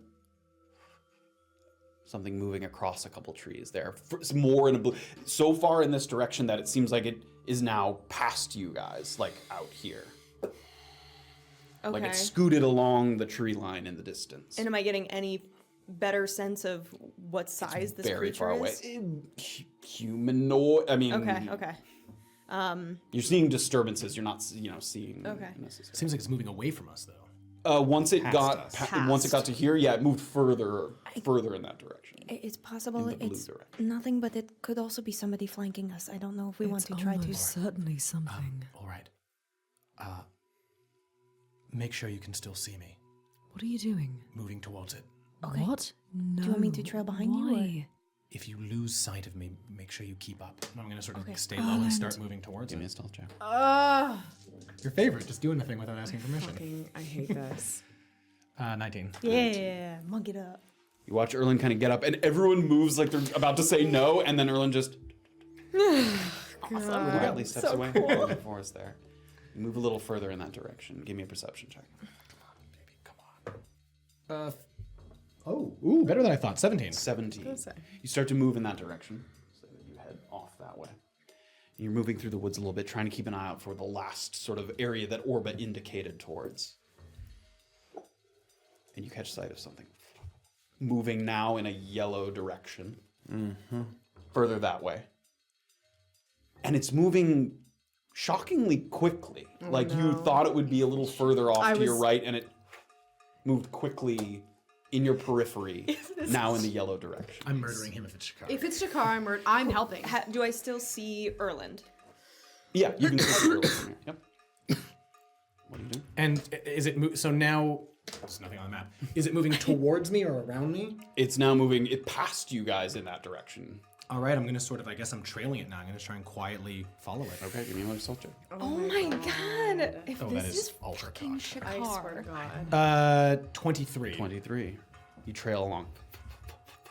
Feet darting between. You're using the roots of trees to make sure that your footsteps don't cause any additional noise. You kind of hop from tree to tree. And it seems like, out of the corner of your eye, you see the sort of figure dashing from tree to tree. Does it seem directionless? It seems purposeful, but not moving toward you. Okay. It seems like it's moving further and further that way, and then you kind of lose sight of it. And at this point, you're further off, but you're basically, almost on the other side of this little encampment. And is it moving in this direction or towards the house or away? So far, it know moved it's- very far in that direction, and then it disappeared behind a tree, and you lost sight of it. Orba's gonna try to keep him in her line of For sight. you, right now, you could because you knew where Erland was heading. You don't have direct vision of him, but you saw Erland moving between some of the trees over there. Staying low to the ground and listening and looking. Okay, give me a perception check. 16. 16. If something's moving, you can't hear it. Oh my god, I hate this. Down below, people continue to pack up belongings, putting things into the cart. A couple people kind of tapping each other on the shoulder. See some nodding from people. Did that just... I guess I'm not watching that. Never mind. Did I see which direction it was moving in last? Yeah, yellow direction, which would be south. I'm gonna slowly start to move to the last place I saw it. I'm looking for tracks now too, actually. Okay, give me a perception check. 23. 23. Sorry, 22. Start to move to the place that you saw it. And you look around at the ground as best you can. You're looking for any signs of anything at all. You're looking. Nothing. What?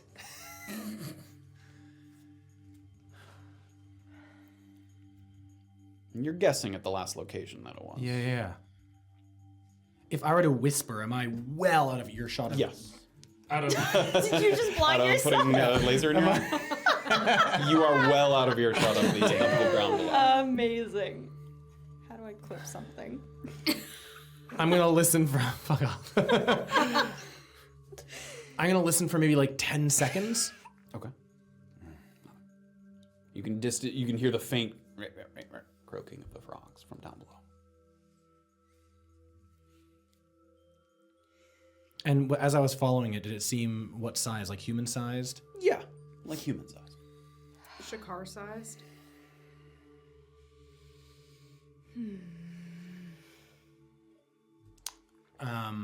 If I were to like throw a rock, would that be well out of hearing distance of these guys? If I threw it away, if I threw it like in the blue-yellow direction. If it hit soil and soft earth, it would not. If it hit like a rock or a tree, that hollow ringing sound might ring out in the. Oh my god. Okay, I'm going Depending on to. how loud it was. Okay, I'm gonna. Staying very low and staying very alert, I'm gonna intentionally step on a stick in front of me.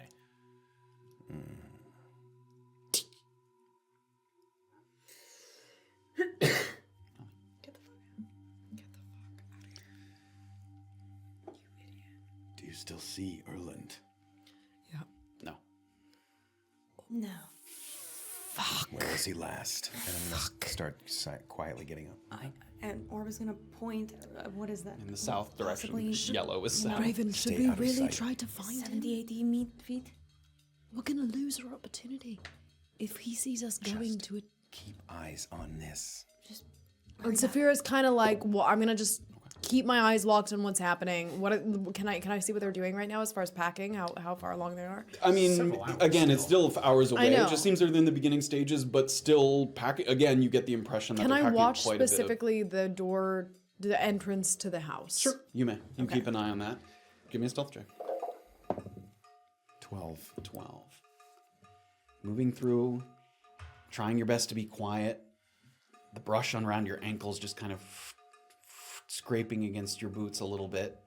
And at one point, you just get a little too heavy-footed on one of the stones. No. And just a little trickle of rock kind of trickles down. And you hear this of something kind of, from that direction. And you turn and you hear... How close to me did I the other side? really close. No. Like Fuck. the sound of footsteps 20 feet away from you. Footsteps. Yes. Like 2 feet. Like Shakar, bipedal I'm gonna footsteps. kill you. I'm gonna personally kill you, Shakar. And you look back and you I'm see gonna Graven personally murder you. kind of Absolutely a little not. ways away. This guy sucks. And I'm gonna take very quiet steps towards where I heard the sounds, trying to see behind a tree. Is there a tree that they could conceively be hiding behind? Loads of trees. Oh, Yeah, okay. it's everywhere. I'm gonna take a few more steps forward. Very, very. Give me a stealth check. 24. Oh my god. I don't have too many more of these rolls. I know. Please don't Everyone's stop. creeping through the woods, light-footed, quiet as can be, and then you catch sight of some bipedal humanoid figure wearing a cloak of some kind, moving now in the green direction on the far side of this little encampment here, away from you. So he's circled all the way around, and you watch the cloaked figure a few steps away from you and then disappear behind a tree. But you caught kind of full sight of it, a humanoid form. Okay, did it look like Shakar? Not that. Like you can clearly tell it's a humanoid figure. Still not telling you. It's a Shakar. cloaked figure, so you're looking at the back of a cloak, hood up, cloaked figure, moving away from you, and then disappears behind. Okay, I'm gonna try and follow it. Okay. How quickly are you trying to catch up to it? Prioritizing being quiet. Okay. So that, because I don't want him to see me. Sure. Give me a stealth check. And I'm gonna follow him quietly. Give me a stealth check. Unbelievable. I couldn't have That done that was again if I wild. tried. I'm done 14? with you guys. I'm done with you guys. I'm done with you guys. Can I see Big Goliath? Yes, he hasn't moved that far yet. I'm gonna kind of look back and I'm gonna give a point as to where he's headed. Okay. As you look back and give a point, your finger just kind of touches one of the branches and makes a little bit of noise I'm there. not going to look back at Graven this time. Yep. You move. What was your stealth check there? 14. 14. Lost sight of it. I'm not close enough to whisper to him. No. He's gotten a decent distance away from you. We were on open road when we were riding horses. There's no way someone could have followed us without us knowing, right? On an open road? No way. There's two factors. First of all, there was lots of people traveling that road. Sure. You passed by a whole bunch of horses, wagons, people, and as soon as you got to the crabbers community and then into the woods, it's possible. Unlikely, but possible, I would say. If That I would have see been very him look difficult. back in my way at any point, I'm gonna Where am I now in relation to this thing? You're if you want to push your I got you. at the corner there. Yep, Like here? right there. Yep. Okay, and Graven's and this guy was moving in yellow still? No, he started moving this way. Great, I want to start moving in green direction. Okay. Quietly. Okay. Give me a stealth check. I can't. What are you guys doing, Safira and Orba, as this is happening? I'm I still have my eyes on the entrance, and I'm Orba, we have to stay here. Let's maintain this position. I agree. I'm gonna try my best to keep my eye on them. Fuck's sake. Just shout out if you see Yes, I will. movement. I suppose, yes. 17 stealth check. 17. The door does not open again during this time. Graven, where are you headed? I look back at the two of them. Yeah, you see Orba who's see them watching you. sitting there, and I watch him continue to move farther away. As soon as he starts to head in the green, which is eastern, he's starting to disappear from I your guess sight. after having seen you do this to me, I'm gonna give him up. I went like this. I know, and I'm gonna go, and I'm gonna go, and as I sort of move in the green. Can I see Graven at all, or I guess I'm He's gotten pretty far out of your sight at this point. Orba, can you tell Graven to come back? He's gonna make noise. He always makes noise. I mean, if he looks at me, I'll give him a wave. Please wave him over here. If he looks at me, I'll give him a wave. Before you disappear from their sight, do you give a look back? I'm following Erland. Okay. Give me a stealth You check. guys always do stupid shit and then blame it on me. You're on your own. 7. Graven, you're so Creep through the loud. forest. And with each footstep, Graven, like getting madder that he isn't able to kind of mitigate the noise. Never do it. You should never do this. But sort of steadfast, headstrong, pushing forward. This motherfucker turned around. Oh my god. We you have can the advantage hear in this encounter. The for a croaking second. from down below, you don't see anyone react to that. Okay, That's okay. covering up Graven's footsteps, but you can hear Graven moving through Okay. the woods, and possibly, presumably, whoever this person Yes. you're chasing might also be Graven. because they're not down there where the noise is the loudest. So you move sort of further in that greenward see direction. Graven? If I turn around? Yeah, if you turn around. Now Yeah. you turn. So let me. I'm gonna, after having moved, so I want to get to like, You can push the figure if you I want. want to get to like here-ish. I want to Yep. get to sort of a back vantage point of Okay. the cabin. Yep. And if I turn from there, can I see Graven? As he starts to, you hear a couple more heavy footsteps.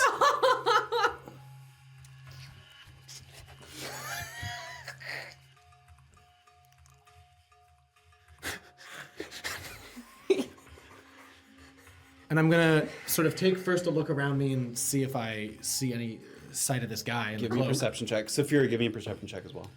That one. For those of you listening to the podcast, that conversation Perception. reached nothing. 19. 19. Erland looks around, and after having that conversation with Graven, you've lost track of any sort of sense of where the creature might have gone to. And Safira, as you're sort of keeping an eye on the cabin as best you can, very little movement happening from down below, but then directly across from this little depressed area, you see a figure emerge.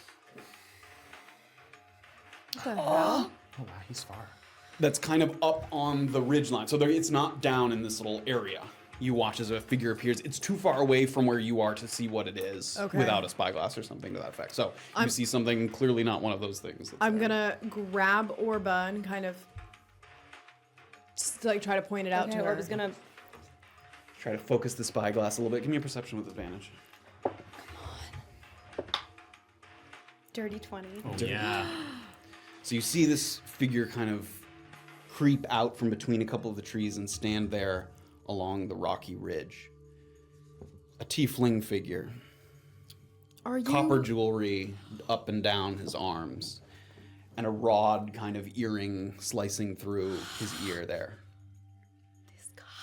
And he has in his hand a short, kind of gnarled wand. It seems to be almost glittering and crackling with a little bit of magical energy. Fuck. What the fuck does he have? Why? And he holds his hands up, almost like he knows he's being watched. And like he's, with a devilish grin on his face, like he's conducting a symphony. Oh my god, I'm gonna kill this guy. And then sticks the wand up in the air. And this stream of colored light goes soaring out and creates this dazzling display of sparkling color up overhead. And all of the people down below look up, and you see the startled faces of all of Marvin's captors start to look up at the sort of sparkling figure in the sky, this dazzling kind of pyrotechnic display. Someone's here! Secure the prisoner! Yeah. Flurry of activity down below, chaos down below as people get armor on, they reach for weapons, people reach inside, the cart come up, Remember people that start to moment? head immediately for the cabin, people start to swarm the cabin, all dozen or so of these people moving along foot, running along. We're compromised! Form up! And you see people start to converge. So you saw the dazzling light Can I display. ask a couple questions? You may. Is there a window here? Yes, boarded up. Boarded up, not shut. Yes. Not like a. Yep, the back window is boarded up. Where is everyone? Where is everyone running? Are these guys moving away from that back window? Where's the cart? So where these three people are is the cart. Okay. Some of the people start to converge on the cart, but most of the people start to run up toward the cabin. So they're kind of converging on the cabin and the cart as their 2 points of focus. Is Shakar gone? He's sort of doing his little thing, shoots the thing. John, I'm gonna kill this man and then I'm gonna kill you. And he seems to look across almost like he can't quite see you, but he looks in the direction of where he thinks you might be. Starts to run into the woods there. Who the fuck was that? Fucking Shakar! Put her spyglass away and like, I don't know. Safira is going to, seeing this guy in a fit of rage, I'm gonna fire at him at where I can Okay. see. Oh shit. Give me. That's dope. What's the range I'm on your bow so there? mad at this guy. What's the range on your bow? It's 160 feet, I believe. Range 150 to 6/over 600 feet. Is that, what does that mean? So what is the numbers? 150 to 150 600? to 600. So over 150 but less than 600 is Okay. with disadvantage. Okay. And over 600 it won't make it. So Okay. I think this might be with disadvantage. Okay. These are 10-foot I am squares. far away from Oh this shit, guy. okay. Yeah, that's definitely. I am, yeah, this is probably not gonna be good, but 100. we'll try anyway. Yeah, it's gonna be with disadvantage, but you can that's take a fine. shot. I'm running as loudly as I can be, or as quietly as I can be, to right where Erland was. You hear Graven's heavy footsteps I'm also approaching. gonna take a second to cast Hunter's Mark on him. Can I see him? Or Is that within range? Oh, actually, no. I don't think Yeah, what's I'm in the range on range. that? No, I'm not in range. It's Okay. 90 feet. I'm not in range. Don't waste your energy on that piece of shit. I will waste my energy on You this piece did. of shit. Okay, so So Orba like lowers the spyglass, looks to Safira, who's already drawing. fucker. Take the I'm shot. so mad. I can't even. This is not rational. This is just rage. Disadvantage? Yep. That's natural one. Arrow, sort of in your fit of rage, you draw the bow back too quickly, and it fires. An arrow kind of goes over this little depressed area, and immediately some people start to look. There's more of them! There's more! People starting to again sorry, converge I around the know. cabin. All right, Graven, Gerland, what have you been doing during this time? How easy is it for me to sort of slide down this rock face and get myself behind this tree? To slide down, easy. Getting back up might be a little difficult, but to slide down, easy. Great. And these guys' attention seem to be elsewhere. They're at the cart. Yeah, they've kind of converged around the The cart. cart's over. It's right where they are. Right there. Yeah, it's I right want to slide down and hide myself behind this tree. We'll say, that, Graven, you get there just as Erland's about to slide. Are you going to try and grab him? I grab at him. Yeah. Give me a athletics check with disadvantage because he's a little bit ahead of you there. Chaos! Disadvantage 11. 11. Graven reaches out and Erland's cloak kind of flapping behind you. Try and grab it and Erland, we have to get the fuck out of here. Oh no. Graven's up on the ridge That's there. about how Erland that went. slides down the rock. You're at the back end of the house. You can see Graven up on the edge of the ridge there. Do I hear anything inside the cabin? It's chaos. It's there's chaos. yelling, there's stomping. You can hear wooden footsteps on the wooden interior of the cabin. Get the fuck up here right now. It's chaos? Yes, but chaos converging on the cabin. I mean, these people have made it basically to the front. You can hear people inside the cabin. Inside the cabin. What are you doing, Erland? Okay, do I hear Marvin yelling or anything? Do I hear it? No. Okay. Okay, I'm hiding. I'm hiding. Okay. I'm hiding. Give me a stealth check. I'm hiding. 21. 21. Between the tree and the edge of the little cabin there, you can hear kind of chaos happening, but it doesn't sound like anyone saw you come down the side of the cliff there. I'm close enough that I could still. He's like 10 feet down below you. You can see the top of his head. Erland, there is over a dozen men here arming themselves. We leave now. Erland's gonna start climbing up the rock face. Okay, give me an acrobat. I'll- Give me an athletics check with advantage because Graven's going to try and help you up there. Nat 20. Okay, great. Grab the rock. One step up. Graven grabs your wrist. Yeah, holding there for a second. I know you want to try to use this moment, but there's too many of them. This is the moment. There's too many of them. There's chaos, Goliath.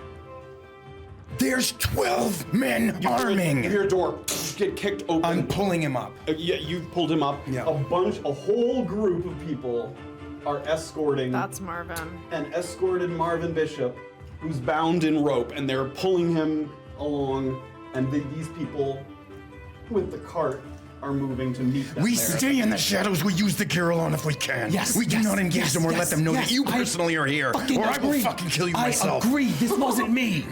And you start to move your way a little bit. Both of you give me perception checks. 15. 10. 15. 13. So you're moving back towards Orba and Safira? Yeah. So you're heading in that direction. You hear some quick footsteps behind you. And you look around and you see again a little cloak moving by in the woods along with...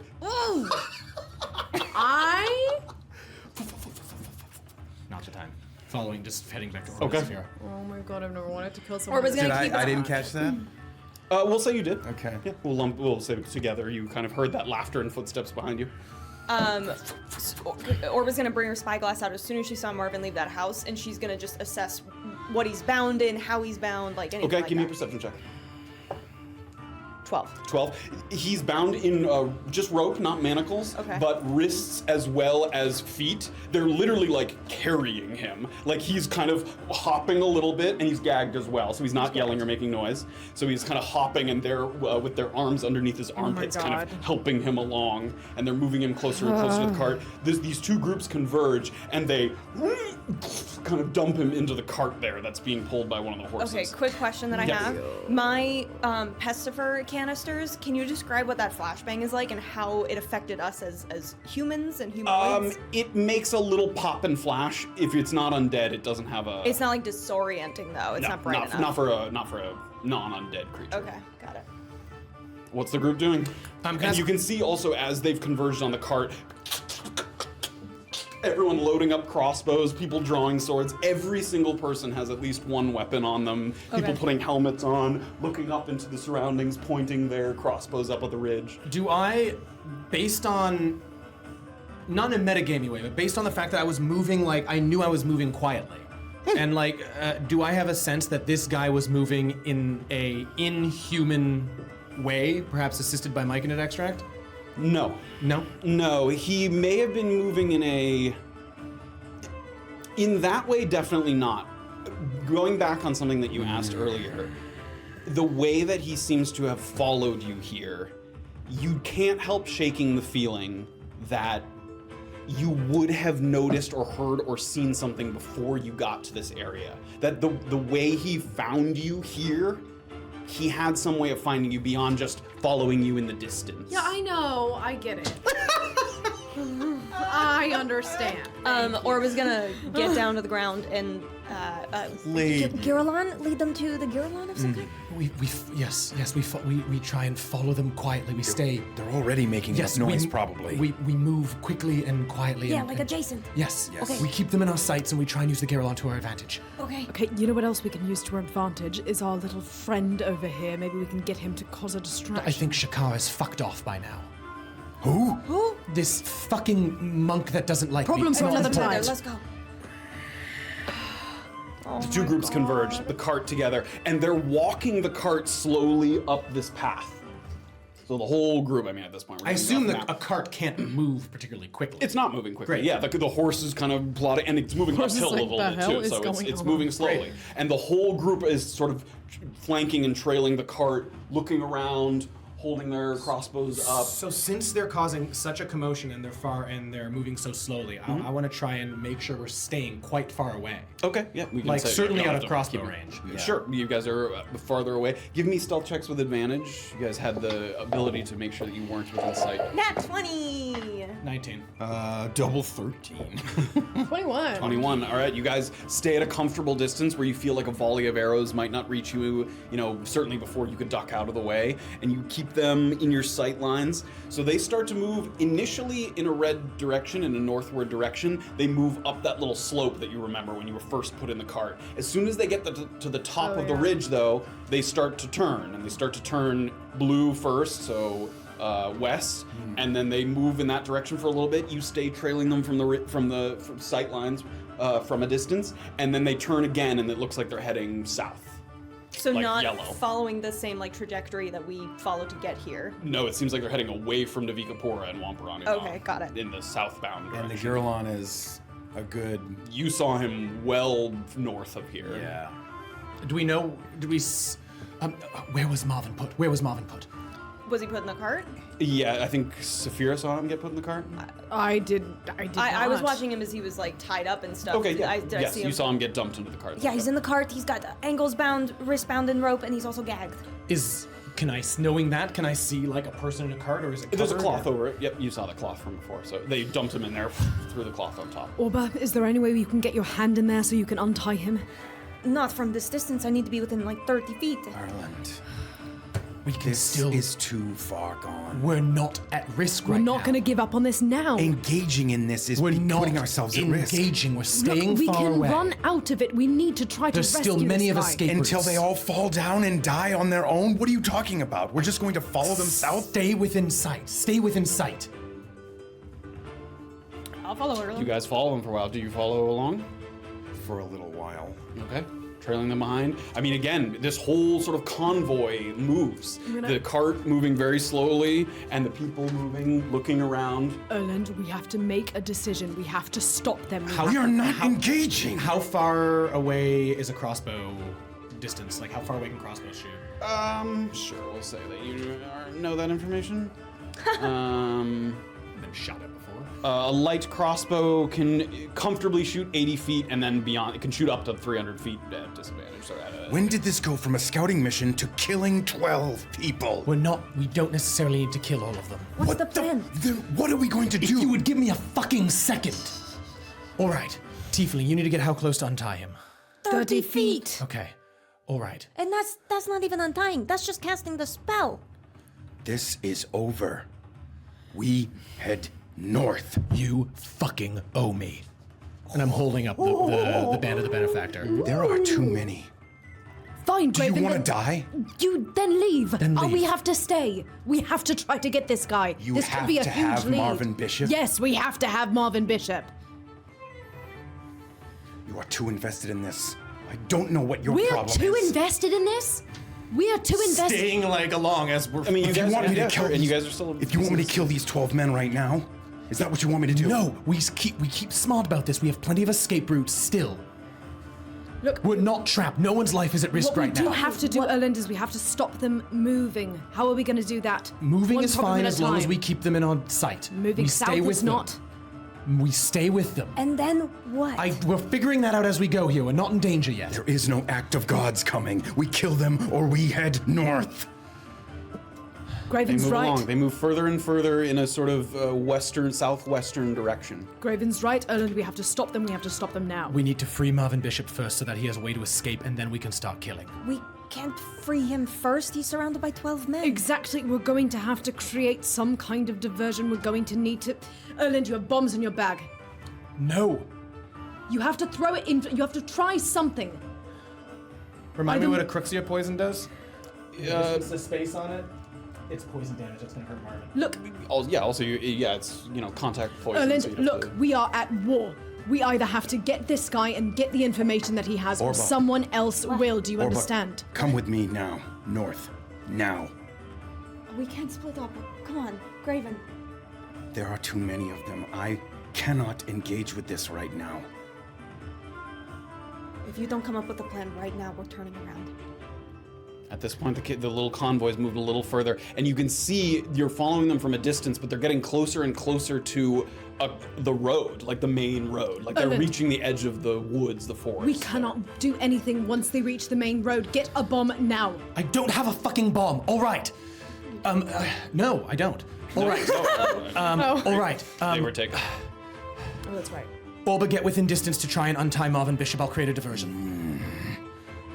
I'll create a diversion. You three get Marvyn Bishop out. I'm gonna run ahead of the entire of fucking everyone.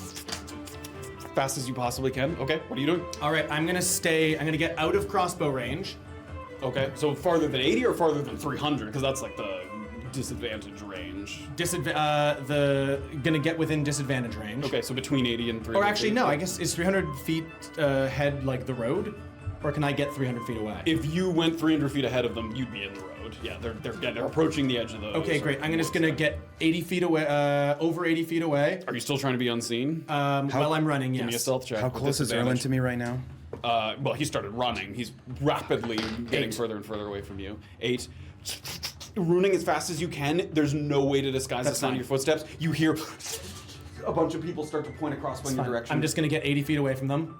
Are you getting closer than No, 80 feet? I want to get around and in front, and I'm gonna get behind a tree 90 feet in front of them. Okay, so as you're running by them, a couple of them have the wherewithal to know that it's a miracle shot. A couple of them fire at you, even though it's a little Okay. 3 people fire at you, all with disadvantage. 4 to hit. Miss. 11 to hit. Miss. Hits one of the trees. 16 to hit. Bull bark. Bullet. Just as the arrow, this miracle shot that goes between 2 of these trees, Erland bats it out of the way with his arm. Gets further, so you've looped all the way around. I'm at sepsis. Hold on. Okay. Oh, you're at sepsis?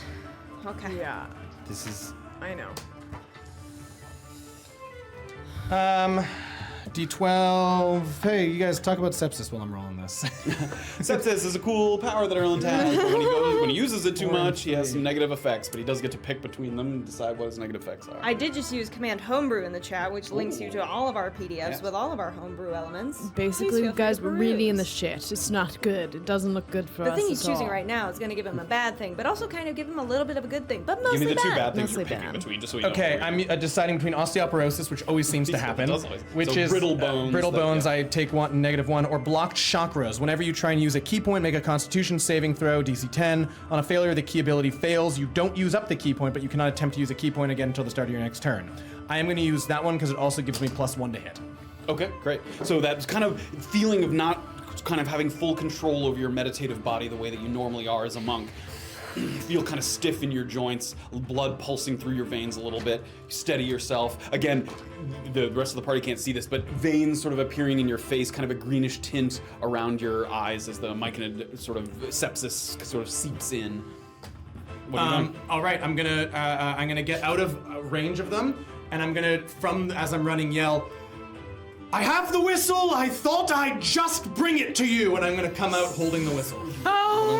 Okay, so as they're getting closer to Erland, Also, quick, And if they're moving, I want to stay out of range, like backing up if they're still moving. I'm staying right behind Orba. okay, are these people shoulder to shoulder, first off? pretty close. And are there trees still surrounding them? As of right now, Erland's basically standing at the edge of the forest before the opening of the road is. And but that's- as he's backing up, he's getting almost into the road at that point. So the way that we're oriented, it's Erland, group, us? Yeah, like pretty almost much. in a Yeah, kind of pretty free Are they line? all looking in his direction? There's a couple people who are sort of looking around a little bit to make sure that he's, they're not sure if he's the only one. Okay, so Orba's gonna start getting close, like through foliage. However, she's gonna consider and see how doable this is, of disguising herself to look like one of these people and hope that in the chaos they don't notice that there's a duplicate. Like, Theoretically possible. is the atmosphere chaotic enough where people are like mostly focused on Erland? Yes, but you get no impression whatsoever that they believe that Erland's the only thing that's around. That there could easily be more than one. They don't think that only one person came to ambush them. There's people looking around. Right. Okay. As I'm just gonna sort of yell, "Stop! I'll give you the whistle! I thought I'd come earlier!" Okay. 3 more shots. Orba's moving Disadvantage within. them? Yep, with disadvantage. 6 to hit. Misses. 10 to hit. Misses. 9 to hit. Misses. Erland, as he's stepping back, sort of dodging the bolts as they go by. They're just reloading. It's me and one other! And I'm gonna sort of yell, I'm gonna sort of look to my side where I know she's not. Safira, you can come out. It's a What's your volume next to the It's mic? a negotiation now. Okay, motion. What are you doing? Okay, so Orba's gonna get within 30 feet of the cart. She's Give gonna me a try stealth to. check with I'm disadvantage. staying with her. Give me a stealth check with disadvantage. Fuck. 6. 8. 6. They hear footsteps coming from the other direction. I The get. people- Can I try to run across and put myself out in the open? like in the road? I want to try to come out, like almost as if there's any way I can kind of come out from where he pointed to, but I Okay. doubt that I can. You can kind of run and then sort of come, so you're coming at them from a kind of flanked position. Yeah. So it's basically Erland, group, Graven and Orba, and you off to the side here, sort of making a little T great, here. great. Okay, you do so. They hear Graven and Orba coming. How close are you getting? How close are we right now? 50 feet. Fuck you all. Because you said you tried to get within 30 feet. Yeah, Orba's trying to get You within 30 feet. you still moving so closer? If I saw them turn to me, Yeah. I think I'm gonna hold for a second. Okay. They're trying to like peek through the trees to see if they can see you. I'm making myself as small as I can behind a tree or something. Okay, someone fires. It's not with disadvantage, but you do have partial cover. Okay. Is that +2 to my AC or? Let's see. We'll say you have 3/4 cover. You have a +5 bonus to your AC. Okay. Because of 3/4 cover. 14 to hit. Misses. Great. And you see the bark splinter off the tree as you duck behind it. Loading again. I'm gonna bodily grab you and like push you in the opposite direction and fucking push you away from them. Someone's you're a little too big to hide behind some of these trees. Someone fires. Yep. Fuck. 15 to hit. 15 hits. You take 5 piercing damage as you're grabbing Orba and pushing her in the opposite direction. 5. I'm gonna scream as loud as I can. Full Tash, give it up, you fucking moron! They have made no indication whatsoever that they will talk to you or negotiate with you. 5 damage.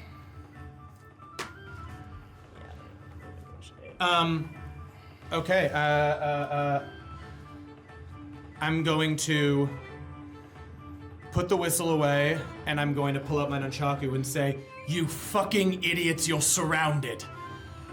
Do any of them? No. There's 13 of them. They have no indication that they're scared of multiple targets.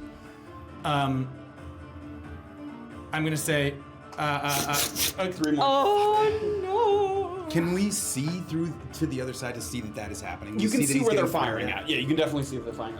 8 to hit. Miss. 13 to hit. Miss. 18 to hit. Hits. I fucked this up the first time. 4 piercing damage. I catch the thing and I fucking throw it. What's the range on the throne? Oh yeah, I'm probably not gonna be able to do that. Yeah, I don't know. I'm not even gonna waste a key point on that. Okay. I'm gonna throw it to the ground. I'm gonna say, "The broken crown has you surrounded. We have 30 men." Oh my god! 3 more shots. What is happening in my life? 12 to hit. Miss. 10 to hit. Miss. 14 to hit. Miss. They keep reloading, and it's looking like they're getting ready to fire again. All right, I'm running back into the woods. Give me a stealth check with disadvantage. Safira, have you done anything during this time? I know you've been watching the action. I've been watching the action. I've been trying to look for where they have Marvyn Bishop. He's in the cart. You know he's in the cart. If they're like moving him, I guess at all, but they're not. They definitely have not taken him out of the cart. No. The cover's over the top of the back portion of the cart. I'm bodily picking up Orba and I'm walking north. Can I see the door to the like cabin or anything in any Oh, capacity, you guys or, are like, well away from way that little too far away? sort of indented area. Okay.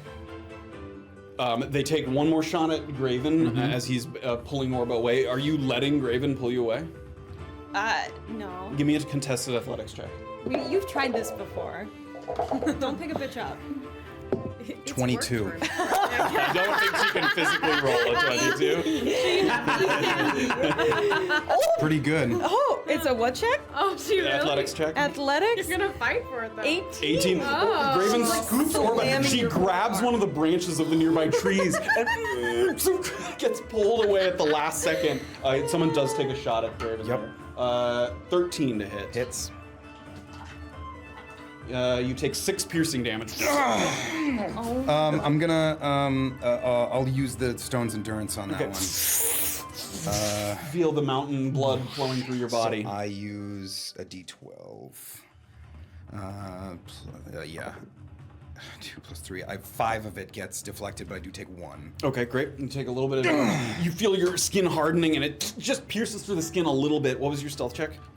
Fucking 7. A volley of disadvantaged shots because you're still out of range comes in. This is 5 shots.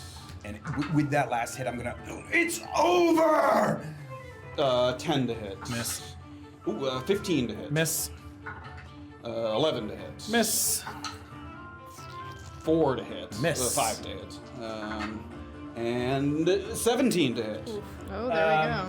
Is this still within the same turn to use or can I use can I use deflect missiles again? We'll say this has been 6 seconds. Yeah, it's another round. Great. How far away was that guy? Well, it has to be it has to be more than 80 feet because these were with disadvantage. Oh, so you great. stayed out of range. Okay, I just swatted away. Throw it out this time. You reconnect as I was gonna say, The just first one you actually reconnected with Safira there on the side. out of just anger, whoever shot at Graven and hit him, can she just cast a chill touch just out of Sure. frustration? She's like over his What's shoulder. the range on that? 120. Okay. Yep, go ahead. I went in on this action. 15 to hit. 15 hits, roll for damage. It's 8 damage. H, is that the necrotic There we damage go. one? Necrotic, and they also can regain Yeah. points. Great. The spectral hand Little kind of bitch. comes up and he's got his crossbow and he can feel the life kind of being lifted from him.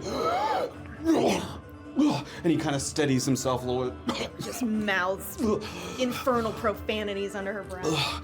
And he sort of puts his arm on the shoulder of another guy and they move further in a south kind of western direction there. Sort of now not running anymore, walking deliberately. You get up to Safira first, yep. Fuck. You probably fucked this thing up. We're going north. Fuck it. I'm turning around and walking away. I straight on head.